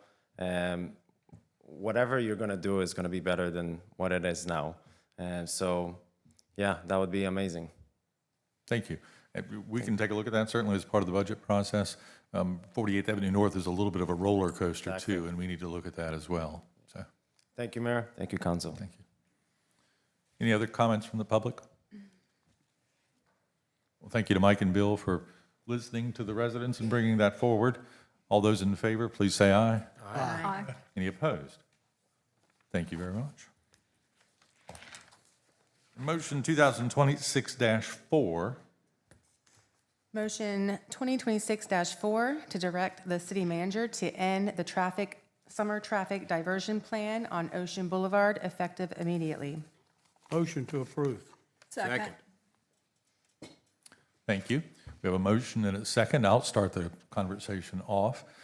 The summer traffic diversion plan has been implemented at 4 o'clock on Fridays and Saturdays in the spring through the summer, regardless of whether it was needed to divert traffic off Ocean Boulevard. We heard from the business community at the end of last season in a meeting held at the Warren Escall Annex that they did not like the summer traffic diversion plan. They understand the need to occasionally divert traffic off Ocean Boulevard at any point during the time when it's required, but to arbitrarily block off Ocean Boulevard at 4 o'clock on a Friday and Saturday disrupts the traffic on Ocean Boulevard. The merchants reported that their business was down 40% last summer as a result of that. It also sends a visual message to drivers and walkers on Ocean Boulevard that, whoops, something may have occurred here, and nothing had occurred there other than the traffic was being diverted. This does not preclude the police department in any way from diverting traffic as needed. This would simply stop the automatic diversion of traffic on that section of Ocean Boulevard beginning at 4 o'clock on Friday and Saturday evenings. Any comments from council? Yes, Mr. Mayor. It is true that we heard from a number of business owners concerned about the traffic diversion. But let me say this, it is amazing how many residents, non-business owners that I heard from, and probably some of this council has too as well, as their displeasure when they go down to the boulevard, they have to be turned off of the boulevard every Friday and Saturday night. And let me say this, the ones that number of those that contacted me were not teenagers. They were, well, I'll just say they were folks close to my age.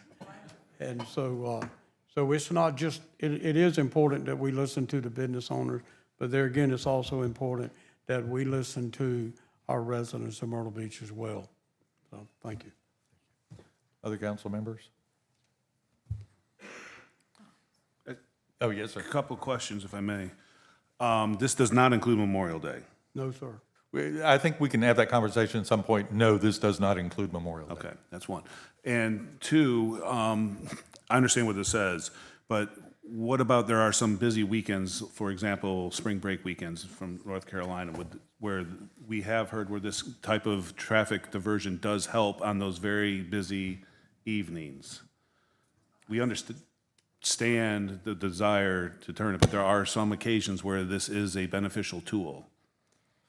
I would like to see from the administration and from public safety a recommendation of which weekends they suspect that this would need to be implemented. Because it sounds like already there's, Memorial Day, maybe it's 4th of July, I don't know. But I think seeing the recommended plan would be good. I believe there's a study that's due back here shortly. Yeah, we have engaged Dolan Group to look at and evaluate the pattern, and we do understand there will be adjustments. And staff is not opposed to that at all. It's just there may be some times and occasions on weekends where something like this is a valuable tool to have in the toolbox. There's nothing said in this motion that would prohibit or prevent the police department to use this diversion at times that it's necessary, but to do this every Friday, Saturday night just to do it, no. If I hear correctly what council members are saying, they would like to have an additional conversation about what those weekends may be and what that traffic diversion looks like moving forward. I think that's something we would welcome. Chris, is that right?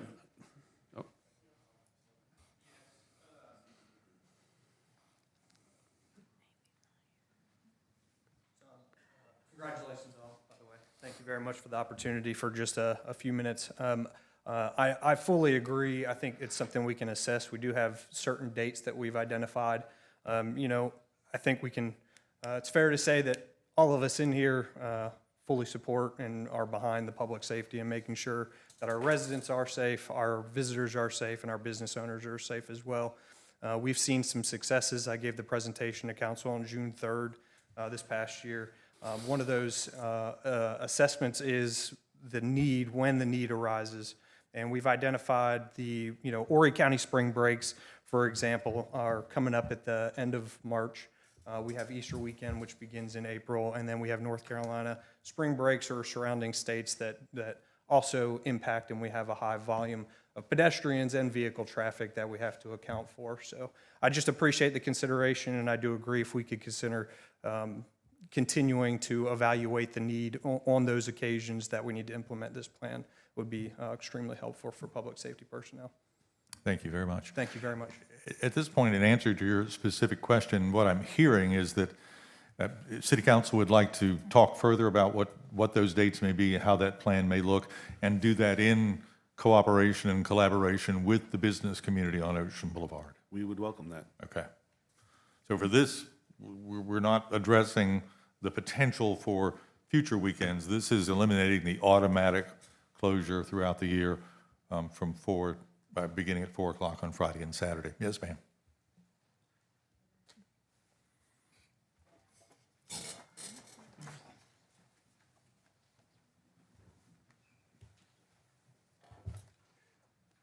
First, congratulations to you, Mayor, and the City Council. Thank you. I'm Ona Mills, business owner, been on Ocean Boulevard for 45 years. And what I think, instead of closing the road on this big weekend, just have a lot of police walking. Can you speak up into the Can microphone? you pull the microphone down a little bit? Yeah.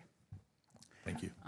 I'm saying, instead of closing all the road, I think we should have police officer in those big weekend walking in the street, and they can see what's going on.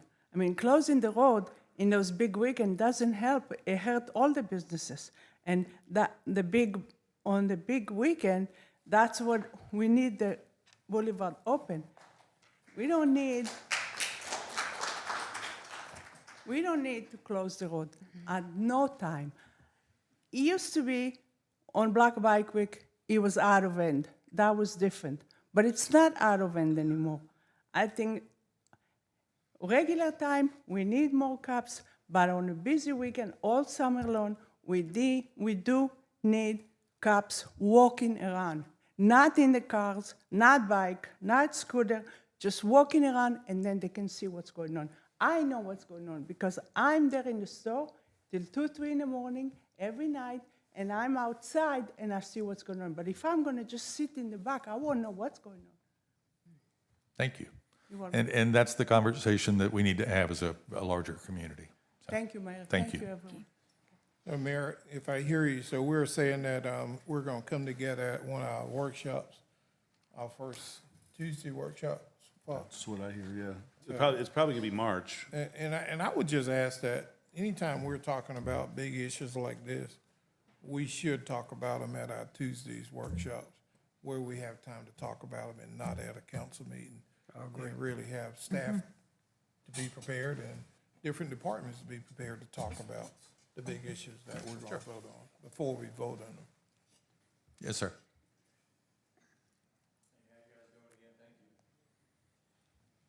Daniel Almond. On this matter, I've been going to Ocean Boulevard every single day at some point in the day for the past 4 years.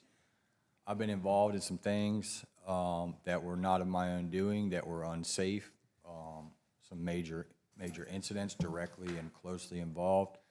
I've seen the way that things change, and personally, I cannot stand the closure, right? But it's not, every time I go up to that thing, I'm like, I just can't stand it. But common sense says that I've seen the way the dynamic changes on that road when that closure happens.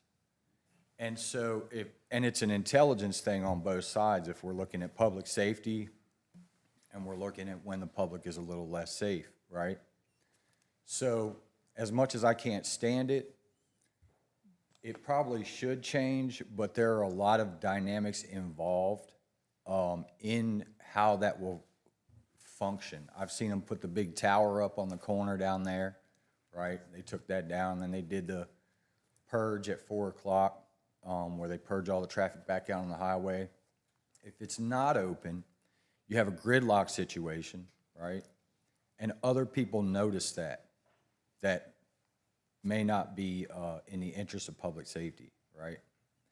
So I don't know the solution, but I think a lot of our public safety has increased because of it, but then now you have someone else suffering, such as businesses, people wanting to come down that aren't benefiting from it. So I'm not sure if it can go down in one lane or a different time can be picked or something can happen, but that's a really big area to, that small area is a really big influence on the enjoyment of our public and public safety. So that's just for your consideration. Thank you, Daniel. Any other comments from the public? Alex?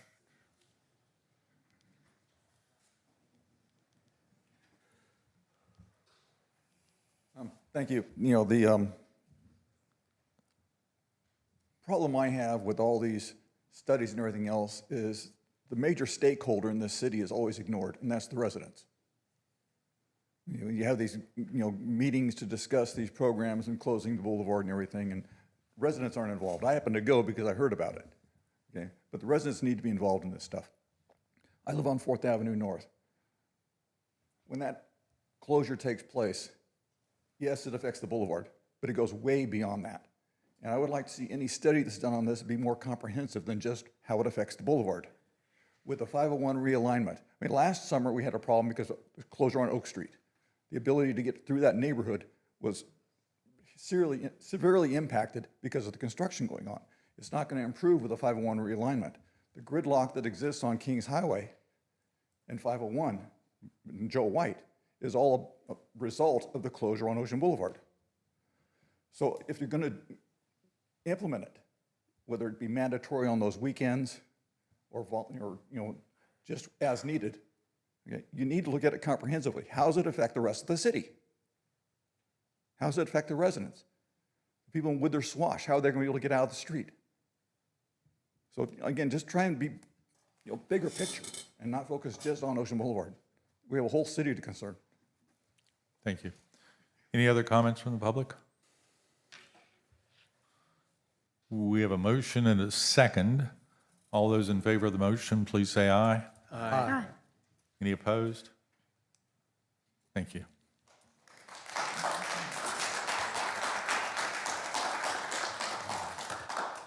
Madam Clerk, motion 2026-5.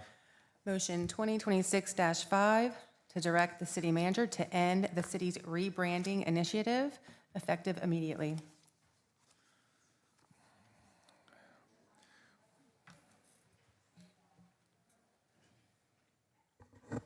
We've had much conversation about the city seal, its permeation throughout not just Myrtle Beach, but up and down the East Coast. Everybody recognizes that as Myrtle Beach. This was an effort to come up with a logo for the city. Meredith and I have talked many times about whether it replaces the city seal or not, but the city seal appears on virtually all of our vehicles. It appears on parking signs on Ocean Boulevard. It appears in front of all of our buildings. It is Myrtle Beach. Granted, it's 50 years old, but it is so well known that replacing that in residents' and visitors' minds is practically impossible and unnecessary, I think. That's my opinion. Do we have a motion for this motion, please? So moved. Second. Mike Louder is the first, Bill McClure is the second. Any discussion from council? I just, the notion that it was going to replace the city seal, that was never the intent.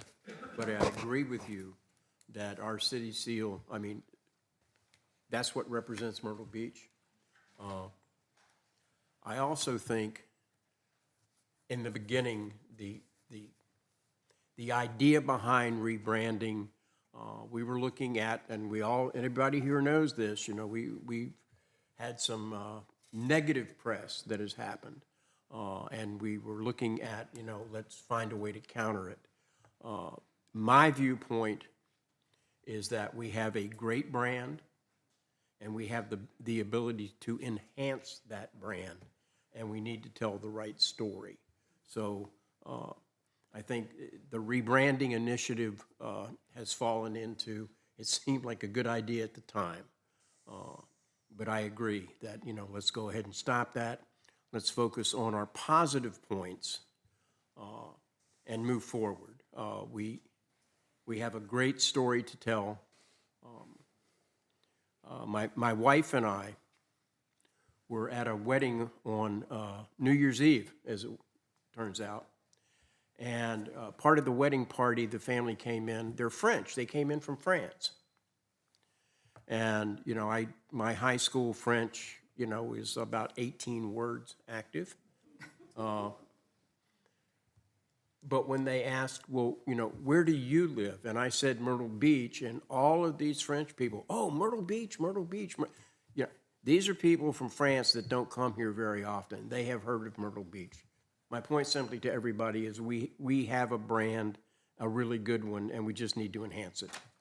My 2 cents. Any other comments from council? I got one comment. Along with what Mr. McClure just said, you know, sometimes when things happen here, we get behind the message instead of being out front with the message. Amen. And I think that's what we need to do. Yes, things are going to happen, and are things not going to happen in the future?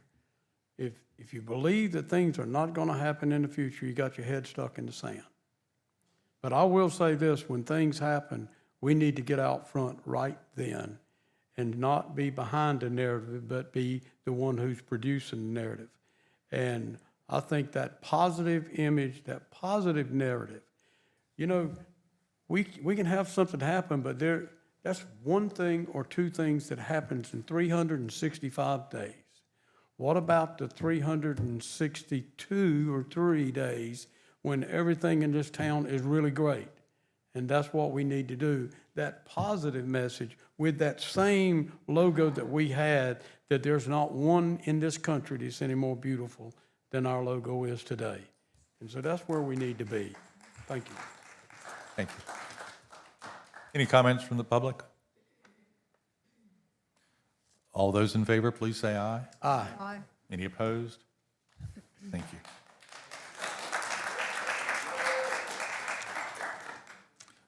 Madam Clerk, 2026-6.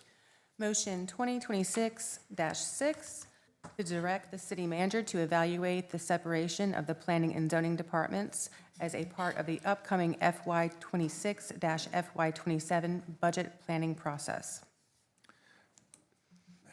This is an outgrowth of the many conversations that we've had with the public and the business community over the last many months.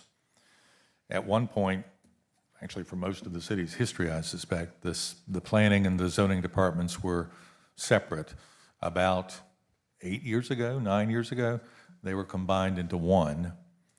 And the feedback from the community has been that the folks who write the rules should not be the people who enforce the rules, and vice versa. It's reasonably simple, although Fox does point out that it's a budgetary issue, to separate those departments back to where they once were. And that's the point of this motion. Do we have a motion from council? Motion to approve. Is there a second? I'll second. So Bill and Jackie, any discussion from council? Fox? Yeah, this is a pretty straightforward motion, but the most efficient way is to do it during the budget process. And that's why, that's why July 1's coming up, and we're starting, as you see, you have another motion here about February, so it's just, doing it mid-year is incredibly difficult. Understood, and I tend to be more didactic than I need to be, so thank you. Yeah. Any other comments from council?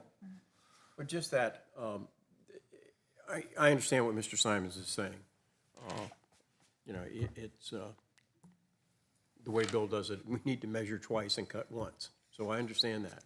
At the same time, okay, before these two areas were combined, they were separated.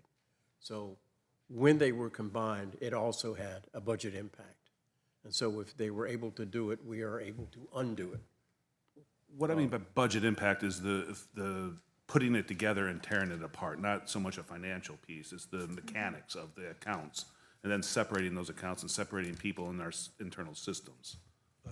And they had, but they still had, at the same time, there was a challenge. Sure, it's just, it's easier to do that July 1 than March 1. Yes, so you and I agree on that, 110%. That's all I'm saying. Okay, we're good. We're good. So are we saying it's gonna take effect July 1. July 1? We will build as we start developing the budget, we're gonna be marching down that road of separating these two. And obviously, council will be involved with all of those conversations as we progress. Ultimately, it's gonna be your call. Yeah. Any comments from the public?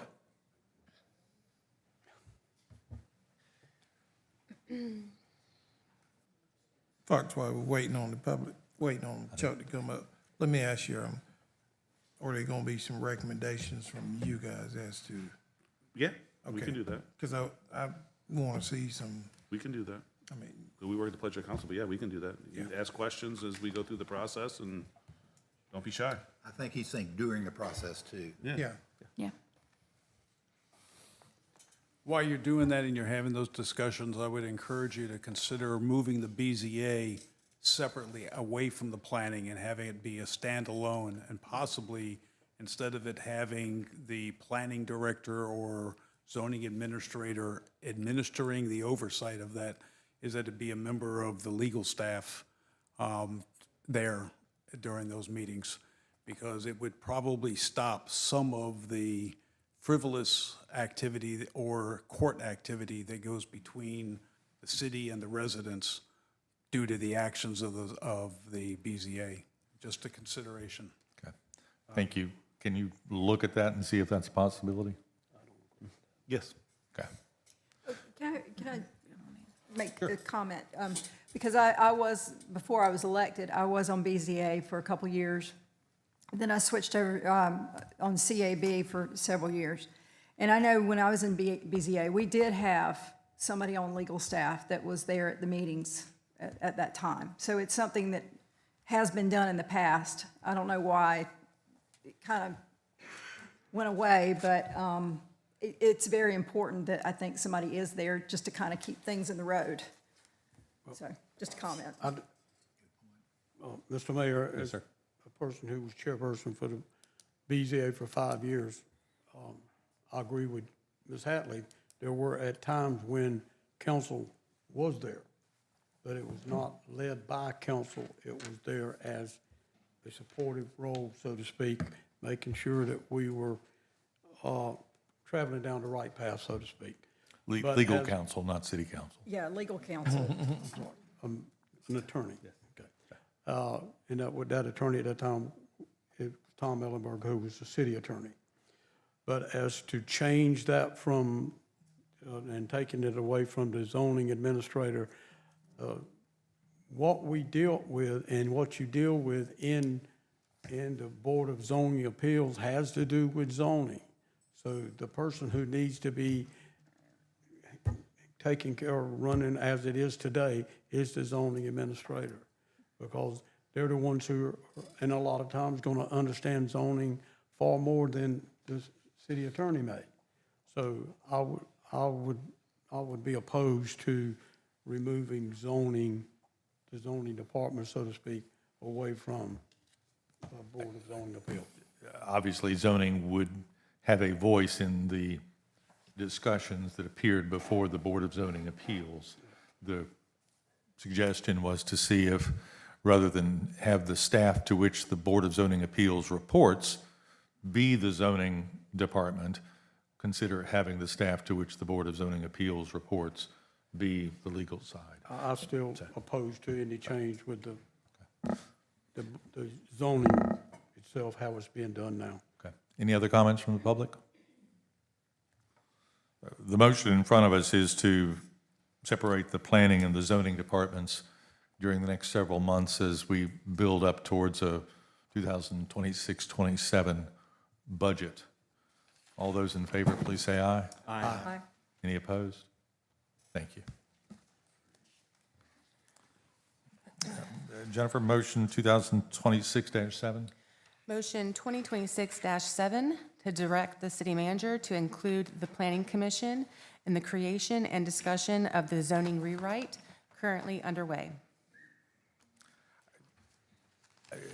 Have heard from the Planning Commission that they would like to be involved in the zoning rewrite more so than they are at this point. I know that we have a consultant and that staff is working on that, but that the Planning Commission is the public body which needs to give its blessing to the zoning rewrite prior to it coming before City Council, and that the public hearings which will be held at the Planning Commission level.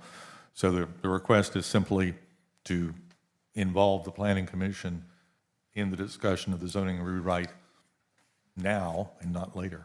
Motion to approve. Second. So we have Ms. Hatley and Ms. Ms. Hatley and Ms. Connor. Council discussion, please. Question for Will. There's no statute precluding that you're aware presently? Correct. Thank you. Any other council discussion? Any discussion from the public?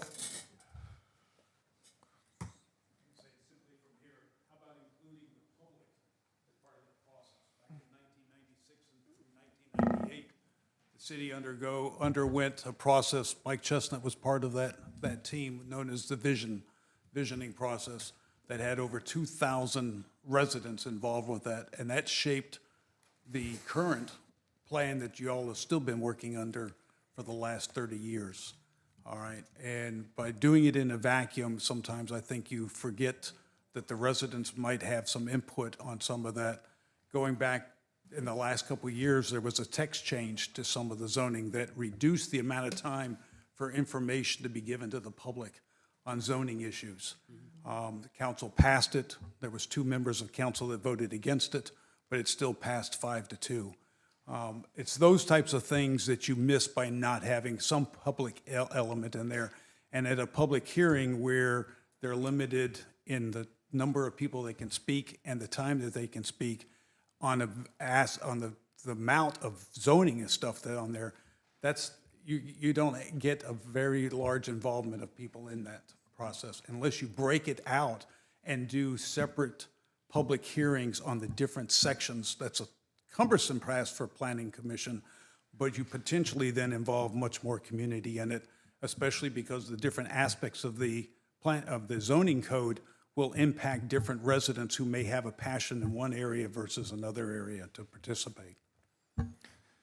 That's the point of bringing the Planning Commission into it, is so that they can do the public hearings on the various parts of the zoning code as it is considered for rewrite. The It's Time visioning process, I think, was for the comprehensive plan back in the late 1990s and not specifically the zoning code, but the same process would apply. So thank you. Any other comments from the public? All those in favor, please say aye. Aye. Aye. Any opposed? Thank you. The motion passes. Our next motion, 2026-8.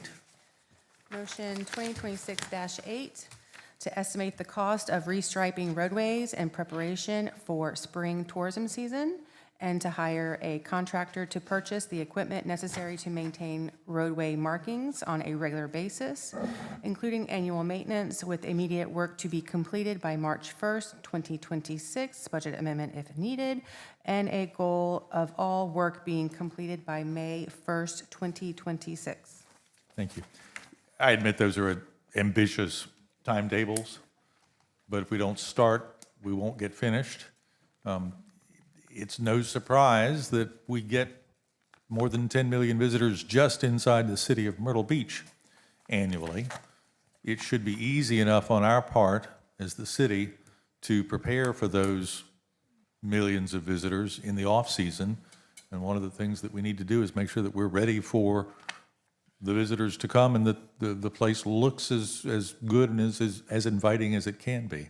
If you drive around town, and this was again one of the conversations that we heard over the last many months, you many times cannot see the lines on the roadway, and we need to remedy that as quickly as possible. Brian? I'm going to get first and second. Do we have a motion for approval of this motion? So moved. Whoa. Is Your that call. a first and a second? Your call. So, Mike Louder first and Bill McClure second. Got it? Any discussion from council? Yeah, a question for the manager. This is not a line item presently in our budget? It is. Let's look.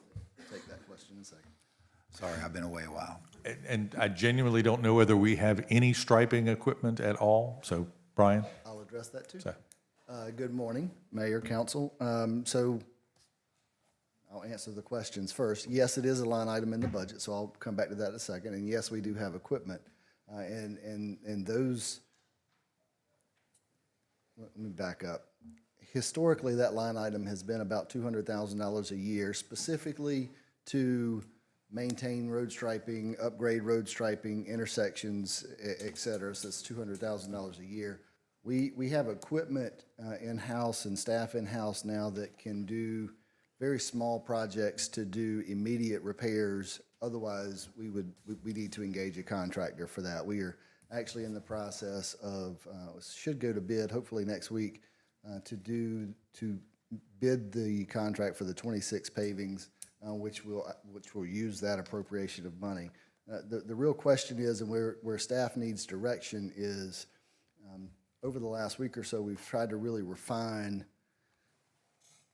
the cost and time necessary to do this. And yes, these timelines are extraordinarily ambitious, but to your point, if we don't start, we won't finish. So I can appreciate that.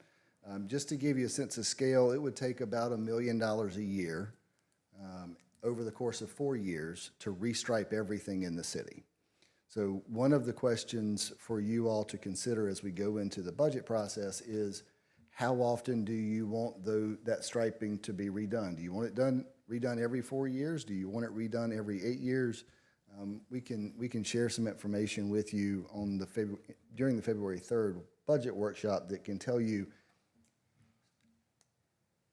how quickly we've been able to do restriping, or over what period of time, what cycle of time we have been able to handle the restriping over the last series of years. But candidly, it's a product of funding. So we have a $200,000 line item in the budget now for this. If we want to increase or place a higher emphasis on that, we can certainly do that. It's just, it would require direction from you all. And just to give you a point of reference, it would probably cost us $1.5 million to $2 million to buy the equipment for us to do it on a larger scale, which would then lead to a cost-benefit analysis of, do we do this in-house or do we continue to operate with a contractor? There are, I would say, 3 to 6 contractors in the state that focus on this type of work. So getting in line, getting behind DOT projects is always part of the equation too. So I think we can have a very real conversation about the cost-benefit of doing this in-house versus continuing to be dependent on outside contractors. A couple of quick questions and one comment. To restripe everything for $4 million over 4 years is less than I probably would have expected it to be, frankly. I don't know that everything needs to be restriped. Roads have different levels of use. Kings Highway is much busier than Little River Road. Well, and that actually leads to the next question. That $4 million would cover all roads, and as we talked about earlier, half the roads that are inside the city are not city-owned roads. Yeah. So, it would take half of that to focus on city roads, but the more highly trafficked roads are not our roads. Historically, the policy has been that we focus on city-owned roads, and we lean on the county and the state to maintain their roads. And We won't go into why that's such an ordeal, but it is an ordeal. So that would be another policy decision is do we take on the cost of maintaining roads that are not our roads? And again, that's a policy decision that you all can debate. And that's certainly a conversation we can have at the council level as part of the budget discussion. My inclination would be we need to lean in that direction to make sure that the roads are striped regardless of whose roads they are at the end of the day. Quick question, the $200,000 that's in this year's budget, how much have we spent of that already? We're getting ready to spend it next year. So we've been developing the bid. 7 months into the budget, we've not spent any of that. I wouldn't say we haven't spent, I don't have an accurate number for you, to be fair. And that, many times, we will take 2 or 3 years' worth of budget appropriation to bundle it to actually get the attention of a contractor. A contractor may not come in to do a project for a $200,000 scope of work. We're hopeful that we will get some responses when we put this out to bid. The pressing point of this is that we need to be up to speed when season arrives as quickly as we can. The secondary point of this is that this needs to be a regular item on our agenda, not physical agendas, but in our minds, in our daily or yearly actions to make sure that the roads are prepared. I genuinely didn't appreciate I wasn't intending to say, let's restripe everything, but it's obvious that some roads need much more restriping than others do. Your point has been well taken. So, council? Yep. With a number of times, long before the election cycle, so to speak, folks have come and said, you know, we need to get this road restriped. And I agree with that. Let me just say this here. We can have a boardwalk. We have the ocean. We have an airport. We have millions of people coming to the airport every year. We've got people coming here, and we got our people who live here. But you know, one thing I've learned over the last few years working in a development that I work in, it's not always the major things that people like to see. It's not always the major things that get people's attention. Actually, it's the small things that get done, such as on the street. Wow, look, we got striping on the street. We can actually see the difference between the lanes. And it's like beautification or anything else. Those are small things. And let me say what else. That striping on that road, that makes our city more attractive. And so that's the point that with me, and that's where we need to be. And so, yes, it probably is going to be expensive. Do we need to do it in-house? I'm not real sure. I will say it costs about as much money to do it in-house or more, as a matter of fact, than it will if we just have a contractor come in and do it. But and it's amazing how much of an area they can cover in a period of time. When I think about what's been done on Highway 17 business from the Market common entrance, used to be called the front gate traffic light. From there through the city limits of Surfside, what was accomplished in a period of time there, it included striping and everything else, which I think, can we do it all in one spring? No, we can't, but we can make a start. We can work area. And so this is just something that's been needed for some time, and I support this 100%. Mayor, Brian, while appreciating the CapEx expense you may be looking at here, I just am hesitant to depend on the South Carolina DOT as we get in line. They have so much to do. They have 2,400 bridges to replace that are 60 years old out of 8,000. So while I would hesitate to put $1 million or $2 million, not to have to wait in line for our projects or depend on another agency, that's something we really need to consider. And again, a detailed cost-benefit analysis as keeping it in-house. One of the things on the SCDOT, to your point, Dr. Render, obviously we're not the only city in the state. This is an issue across the state with SCDOT maintenance of the roads, other cities. There is a city in the upstate that we're working with to try and approach SCDOT for a maintenance type agreement. where we would take over there. We'd enter into an agreement, in theory, with SCDOT for some sort of monetary contribution when we would do SCDOT roads. So this is, there's other cities, there is another city that is experiencing the same issues and exploring that option as well. Well, and bear that in mind, we're in the land of $2.4 billion in state surplus. It's just they don't have the manpower to get with it. And that genuinely is going to be one of the main constraining factors is the number of bodies able to do the work, whether that's our bodies or whether that's contractor bodies. Have we ever approached the SCDOT in regards to maybe even matching funds, those types of things for? Not on striping. Not on striping. We do have a maintenance agreement with traffic lights. But it's the same theory with traffic lights, but it would be for pavement markings. And there isn't one that I'm aware of for pavement. I don't know that we've had that specific conversation with DOT, but there are similar conversations, whether it's just general roadway maintenance, traffic signals, et cetera. This particular roadway maintenance and striping just seems to go into a black hole of dead conversation. I'll just put it that way. We need to dig it up out of that hole, put it Yes, out here on the surface. Again, Go get 'em, Tucker. it's no surprise that we get 10+ million visitors just inside the city of Myrtle Beach every year. I think we need to be prepared to present the best product we can, and that includes making sure that you can see where you're going on the roadways. Understood. Okay. Any comments from the public?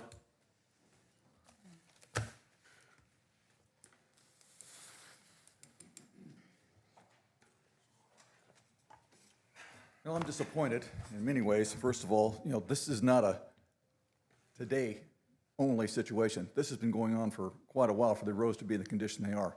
And they're in that condition because of neglect. Nobody's paying attention.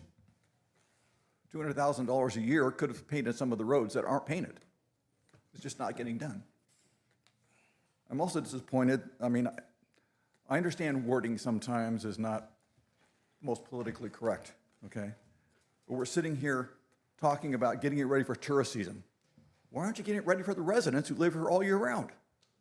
Oh, Mr. Fogel, I think if you'd have been listening, you heard exactly that from me. Now, from you, yes, Mike, I agree with you, okay? But in the way the motion's worded and the way that, it's been discussed here, let's get it ready for season. Let's get it ready for season. Let's get it ready for tourists. Let's get it ready for the residents. We live here. We have to drive these roads, okay? That's a valid point.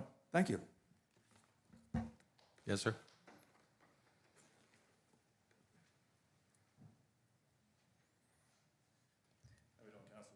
Michael Ritchie. It's just actually congratulations, but I just wanted to mention real quick, I see it around the city. I'm actually one of the few people that actually thinks our roads are pretty solid. There's a few spots, however, we have tourists are driving around, looking around, not necessarily paying attention to the roads, and I was wondering if new lines also included like corners of the islands in the center of the road. I see a lot of those corners that people may not be paying attention to. They hit them, we see them all the time, they got the black marks all over them. I was wondering if we could do something highly reflective there, just make it nice and easy to see. Again, a valid point, and I think the motion does include that sort of striping and painting, so yes.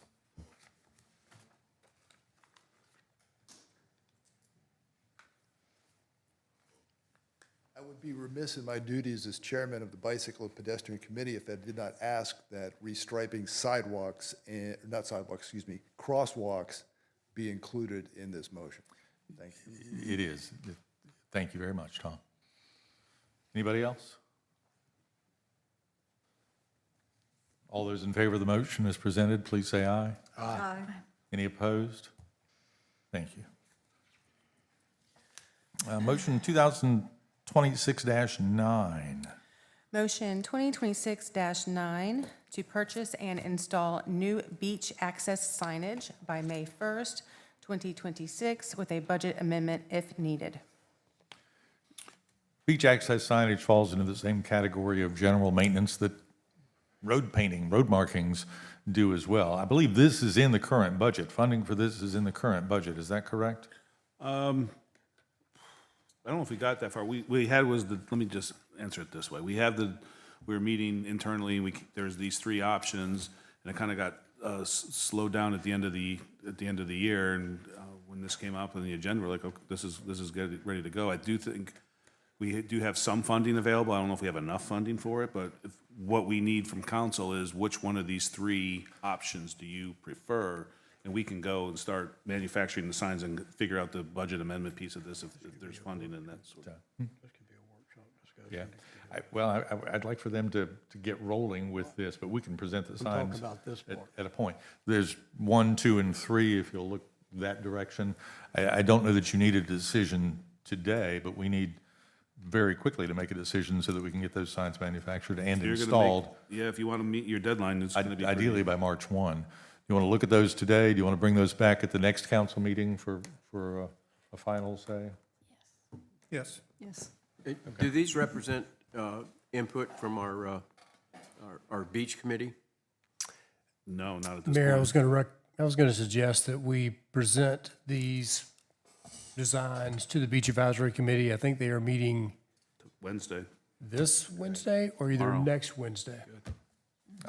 If we And can you do could that, have their input as well. if we can do that in a timely manner, that's fine. Could we, I understand their meeting, but could we, if their meeting is 10 days from now, can we get it to their committee members before that so they have a chance to look at it and study it? So it doesn't, for lack of a better description, get tied up in committee. It's the same as council getting agenda items earlier rather than later. Is there a reason why we can't pass this today with the understanding that it does go to the Beach Advisory Committee? We could. And that the May 1st deadline still stands? Which option, I guess the only concern there would be if you choose How a different. quickly? If you have different opinions of options. At this point, I'd rather have it signed than have the options, but okay. We can pass it. I defer to think you Meredith guys. has put this together. You can plug a city seal into the logo space at the top and go. We'll tell you what we'll do. We'll vote on the motion, and in the meanwhile, City Council will get from staff these particular designs and have a chance to spend some more time with them. We can do that. Okay. Yeah. Any other comments from council? We need a motion. We haven't done a motion yet. I'm sorry. We need a motion for 2026-9, please. So moved. Second. Render, Second. Mike Louder. Any further discussion from council? Any discussion from the public?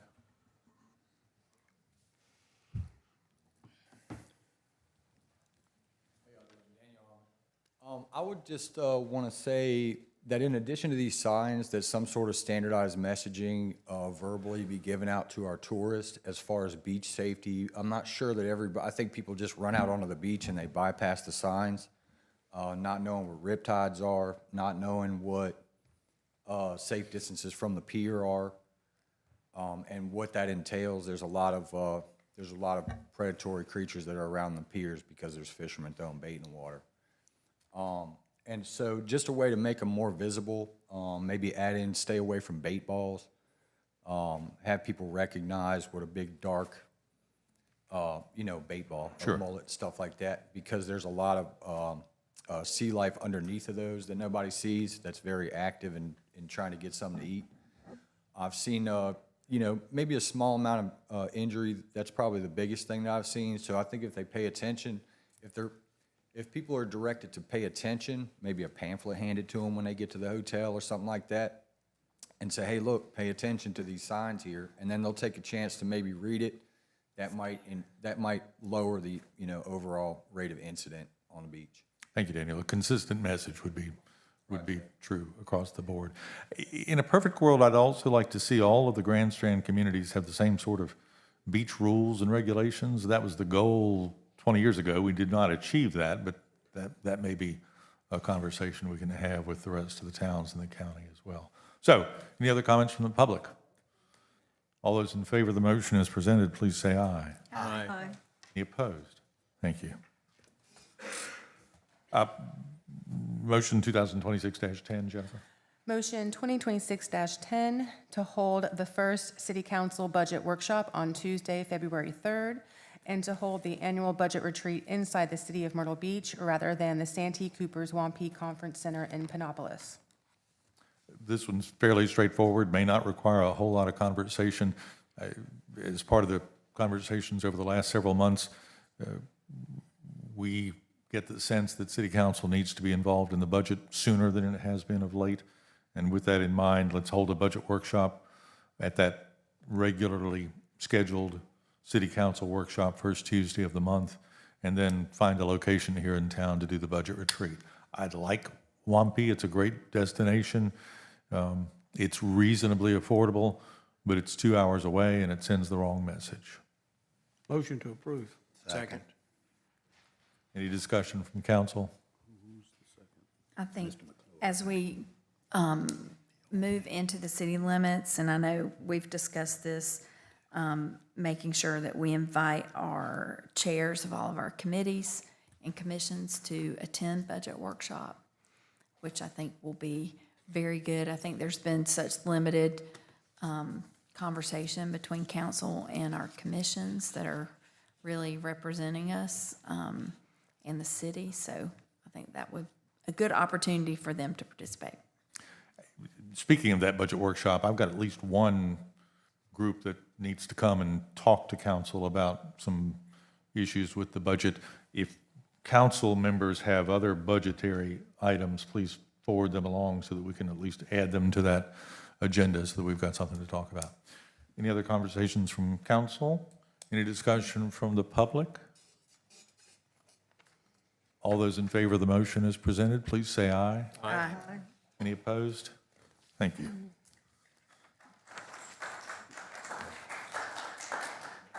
Jennifer, motion 2026-11. Motion 2026-11 to develop a traffic calming plan to include a number of traffic calming actions for Faro Parkway, including the possible installation of larger 30-mile-per-hour speed limit signs, and other possible traffic calming measures. After a 2-month period of evaluation and feedback on these measures, council may consider a motion to lower the speed limit in the heart of the Market Common District from 30 to 25 miles per hour, as residents had earlier requested.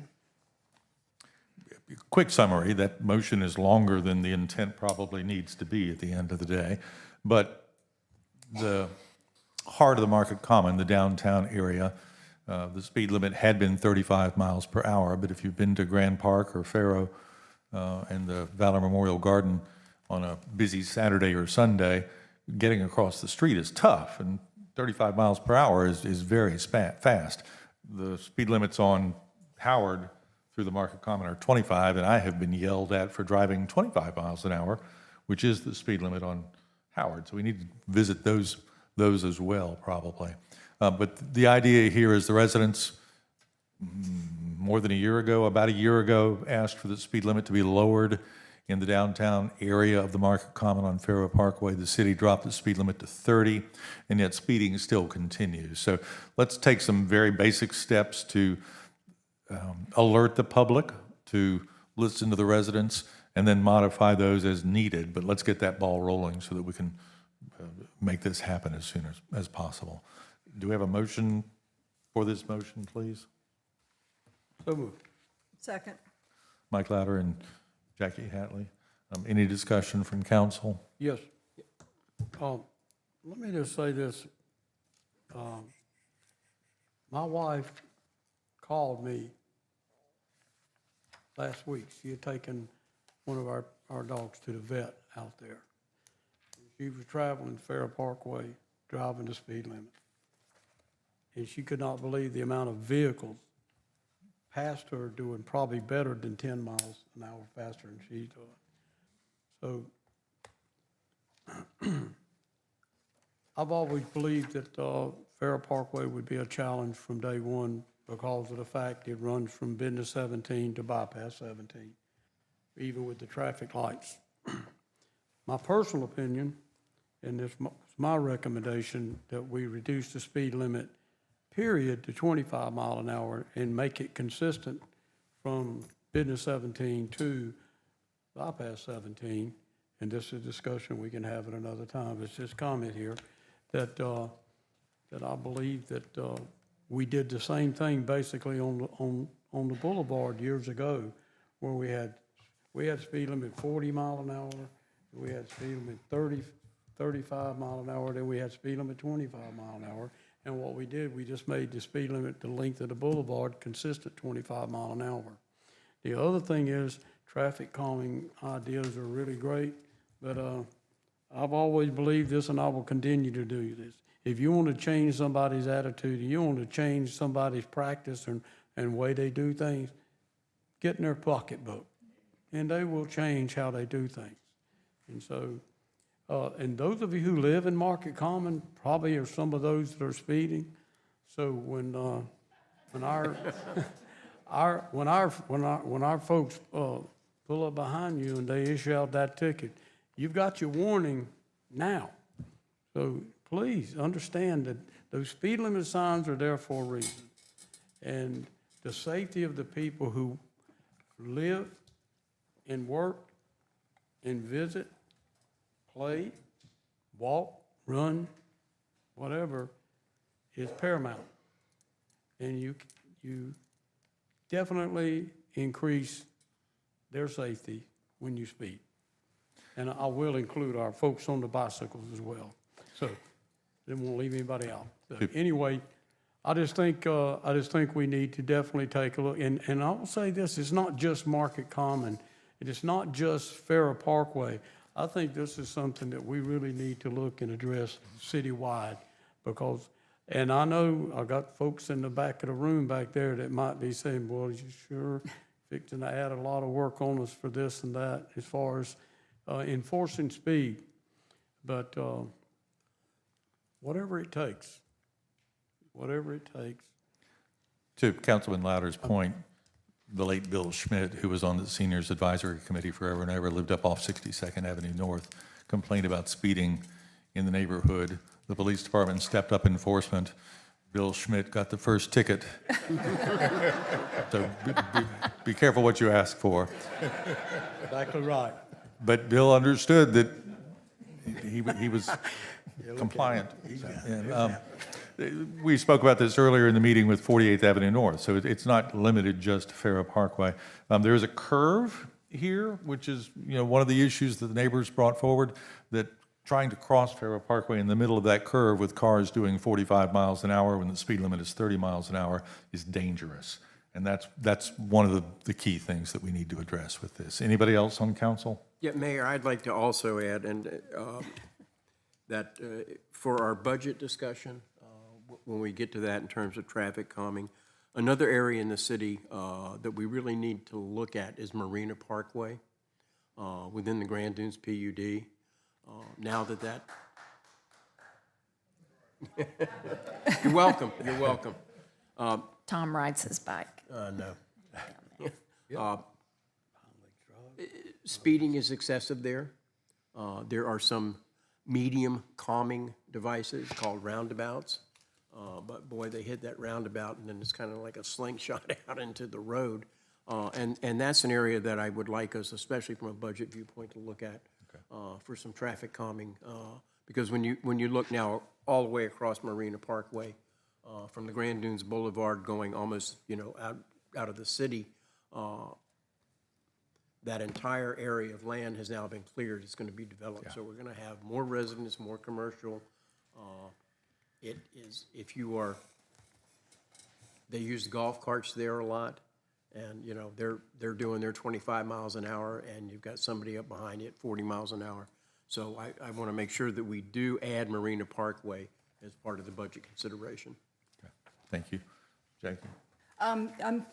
I completely agree with what's been said by Councilman Louder and Councilman McClure, but I'm absolutely firm believer if you would start writing tickets, I guarantee you in 1 month, a lot of this would be rectified. It would not take that long. Once the word got out that, hey, by the way, you're probably going to get a ticket if you do this, And, you know, just, you need to be more mindful of what your speed limit is. So I completely agree. If you get in people's pocketbooks, they tend to tone it down a little bit.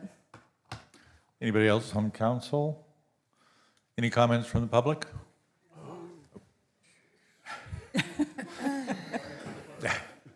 What, was it my comment on getting in people's pocketbooks? Is that what it was?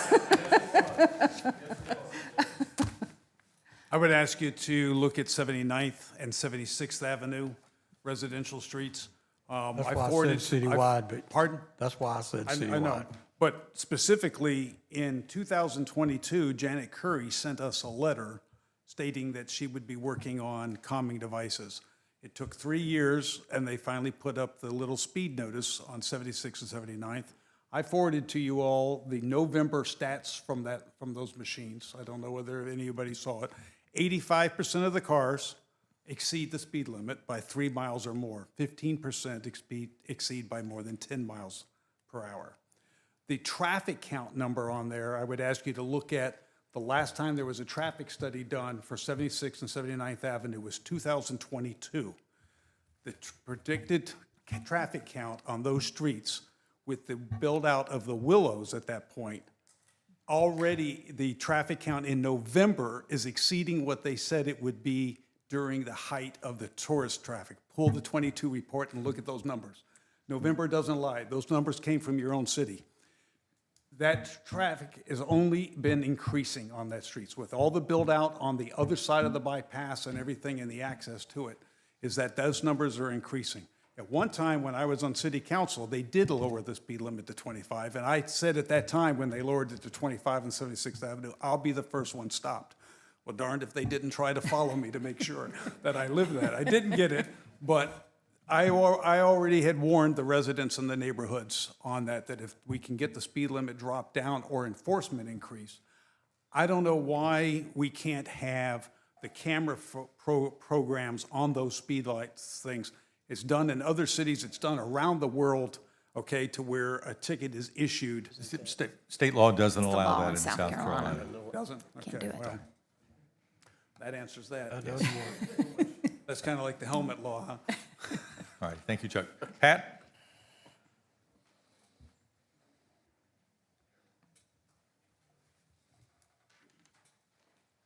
Thank you, Council. My name is Patricia Yost. I live in Market Common, and my bedroom is on Coventry Boulevard.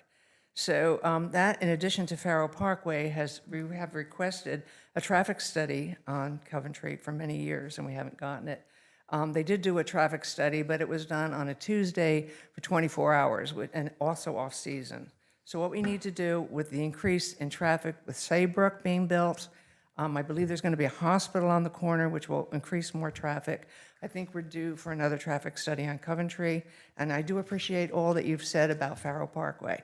I think it should be consistent. I think whatever you decide, whether it's 25 or 30, it should be the whole length of Farrow Parkway. It's too confusing for traffic, for people. They're up and down, up and down, up and down, and then they ignore it.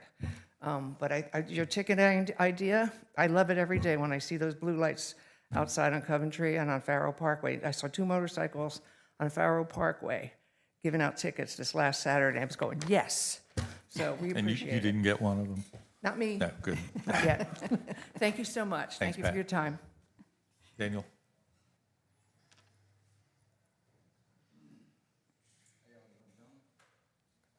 Daniel, you spoke more in the last 30 minutes than you spoke the last 6 months. Got to catch up with Chuck here. So. I agree 100% about public safety being first. I don't think it should be an open door because of the fact that it could be used to be predatory towards the public. Farrow Parkway does connect 2 major important roads, so people are going to be trying to do business and get there a little bit faster. Maybe we could think about adding rumble strips in at a certain point on Farrow Parkway to remind people that the speed limit is going to drop, something that they can hear and feel.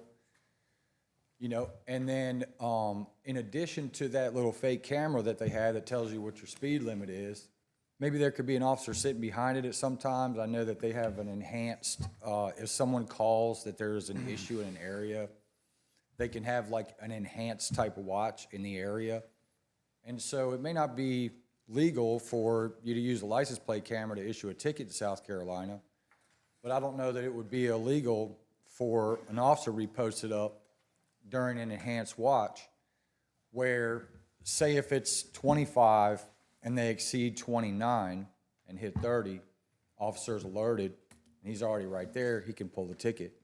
Some form of, human leeway, not specifically at 25, you know what I mean? It just makes me nervous a little bit when you say get in their pockets, that it could potentially be used as a stream of revenue, and our focus from public safety, I'm not saying it will, it just leaves the door open. I understand that. The city's budget's $360 million. The amount of money we generate from traffic fines is $300,000 maybe, so it's a tiny little percentage, basically. Mr. Ladder will tell you, we don't keep it. Daniel, Yeah. to think that we're gonna have a revenue stream from traffic enforcement, all I'll tell you is here, the vast majority of that money goes to the South Carolina Criminal Justice Academy. We don't see that money. I'm sorry, it's not an accusation, it's just an open door, and then, like I said, maybe the rumble strips will help remind people, maybe the officer. That's actually in the motion, although apparently, unbeknownst to me, there's a definition of rumble strips, and that's not, I put this in quotation marks, so I don't mean rumble strips, but use thermoplastic to generate a little texture so that people feel that when they cross it. So yes, thank you. Sorry for talking so much. You're good. Tom?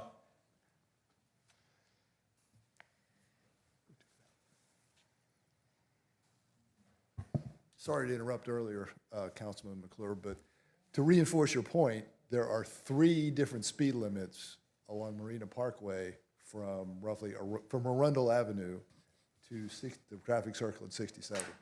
It goes from 20 to 25 to 35, and you can only imagine which one people pay attention to. So just consistency, as referenced in Farrow Parkway, should be applied to Marina Parkway as well. Other conversations, other comments from the public? All in favor of the motion, please say aye. Aye. Any opposed? Thank you. This one, Tom, don't get comfortable. This one should be fairly straightforward. Jennifer, please, number 12. Motion 2026-12 to direct the Bicycle, Pedestrian, and Traffic Advisory Committee to prepare a detailed communication plan, including on-site signage and pavement markings designed to improve safety for walkers, riders, drivers, and others who use the city's sidewalks, multipurpose paths, bike lanes, and roadways for review by council and implementation in the next fiscal year. Essentially, we've talked about this for a long time. It's time to make it happen, make it so, as Captain Picard would have said. And look to the Bicycle and Pedestrian Committee to work with staff to literally come up with some signage that will address safety on our multipurpose paths in our parks and where people are out and about. So that's what this is. Is there a motion from council? So moved. Is there a second? So Phil and Bill. Is there any discussion from council? Is there any discussion from the public? All those in favor, please say aye. Aye. Any opposed? Thank you. Jennifer, number 13. Motion 2026-13 to direct the city manager to provide a list of all consultants employed by the city during the calendar year of 2025 and the amounts paid for their individual services during that period, with this information to be available no later than March 1st, 2026. This is part of the overall discussion about having city council more involved in the budget process, where the money goes. Is there a motion from council? So moved. Second. Is there any discussion from council? Let's do it. I believe staff's working on it already. So, any discussion from the public? All those in favor, please say aye. Aye. All those opposed? No? Jennifer, number 14. Motion 2026-14, to have City Council choose the lobbying firm or firms for city representation with lawmakers in Columbia and, if needed, in Washington, D.C.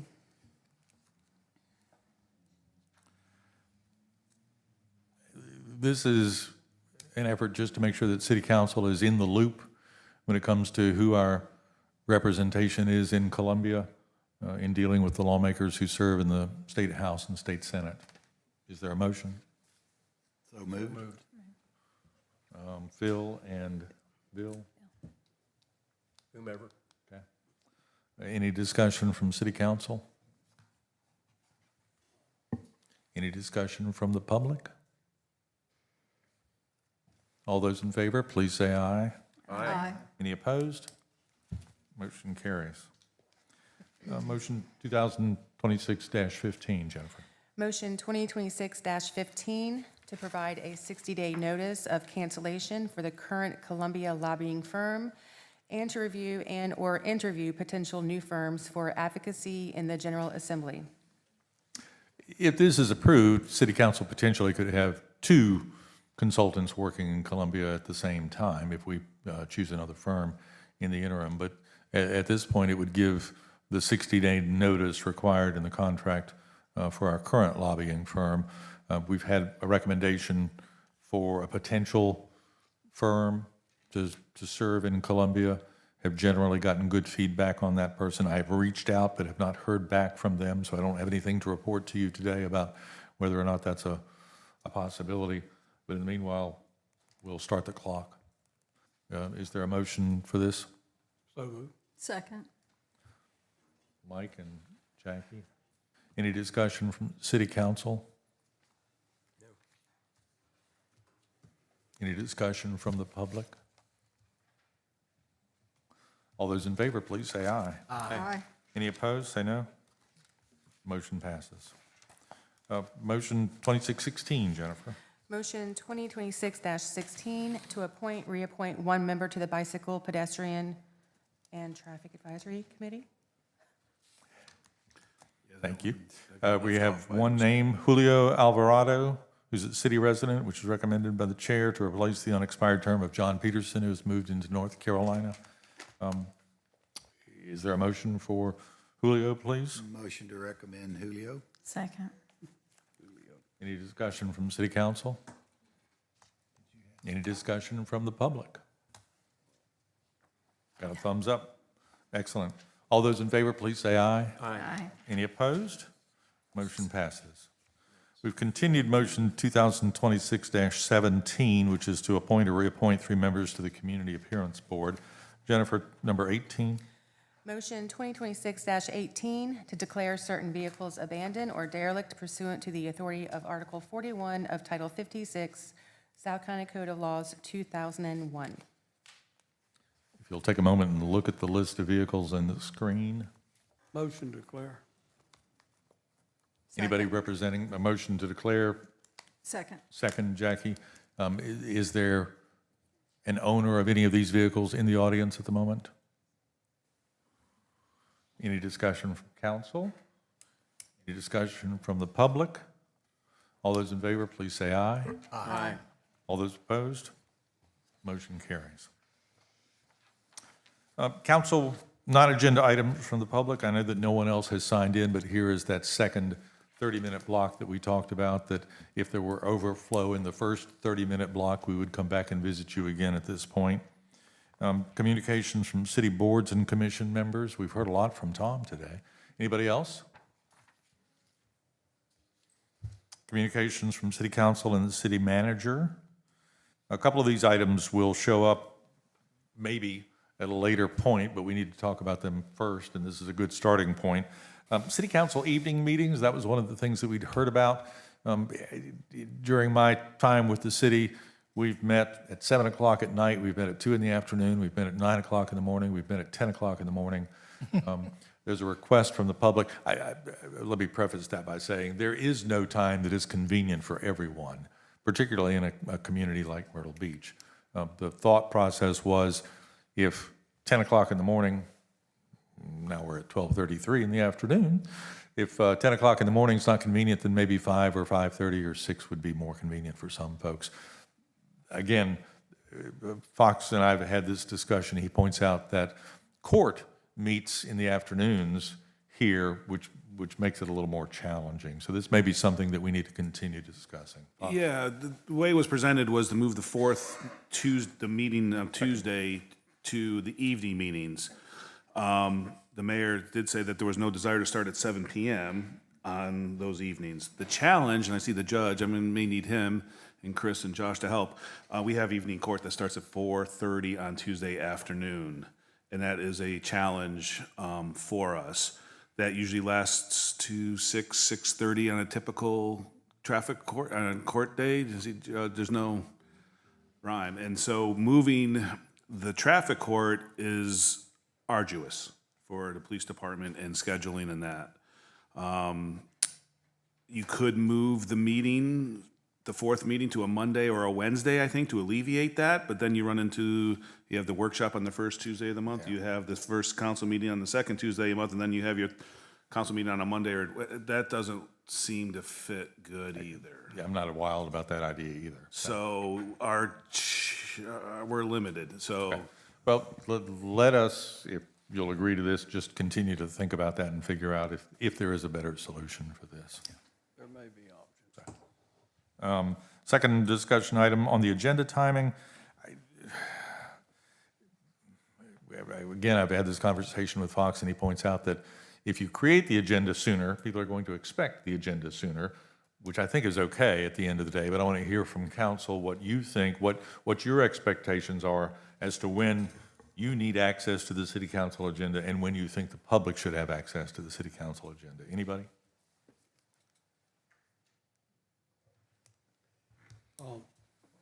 Quite frankly with you, I would prefer that we receive our council agenda on Wednesday.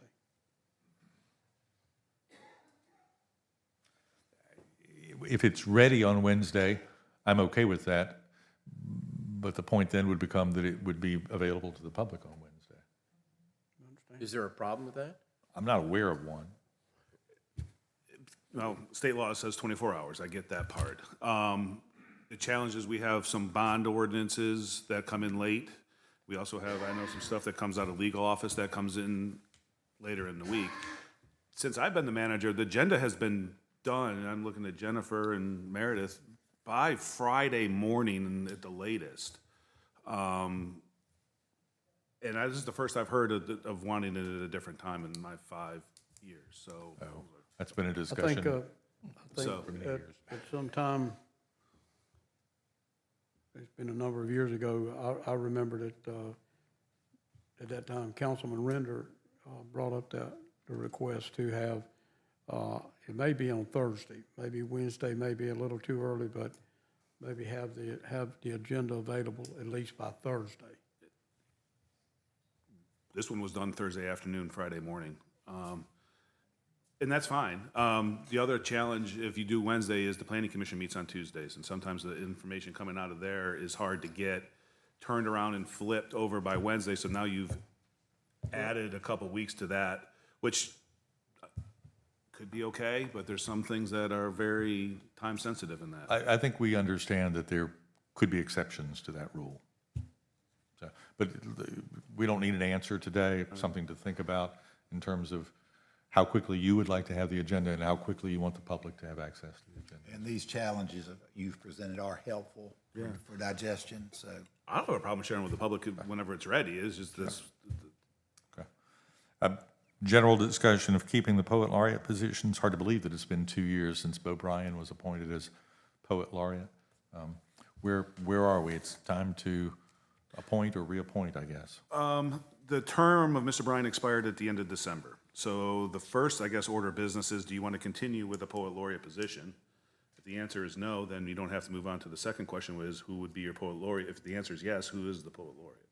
Do you want to do another term with Mr. Bryan, or do you want to go back out and see what's there? I don't know who came up with the idea of poet laureate. I think it's a very good idea. But I certainly am open to discussion. I'll give you a hint. We're not allowed to say, but his initials are Phil Render. Food for thought. I don't hear a decision today, but at some point, sooner rather than later, we need to have an answer to that question, I think. We will have many more discussion items. Really wasn't planning to be here at 12:37 in the afternoon, so thank you for sticking with us. I know that there are things that will come up. We will have a fairly active agenda here for a little while until we get comfortable with where we are. Are there things that City Council wishes to bring up at this point? I just want to make this comment. I appreciate everything that's taking place today. I appreciate the fact that staff has been available, and had discussion with you and others about how things would work today. And it's been a busy council meeting today, and again, I want to thank all of you that hung in and listened to what took place today. And I just think we're moving forward. And thank you, Mayor. And I'd also council like to say, a number of folks here today, you not only came to listen, but you participated, and you were prepared to participate. That's a little bit different than what I've seen in my first 2 years on council. So while sometimes we may not agree on things, but I really appreciate the fact that when you came, you were prepared rather than just talking off the cup. So I'd just like to say congratulations for doing that, and I expect to see you all at more meetings and more frequently. Thank you.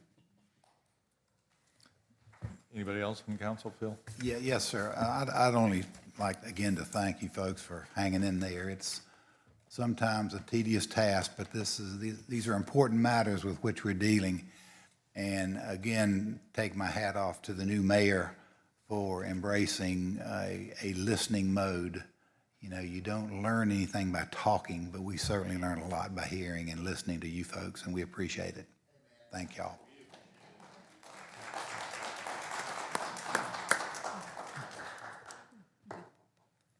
Fox, do you have any presentations from staff?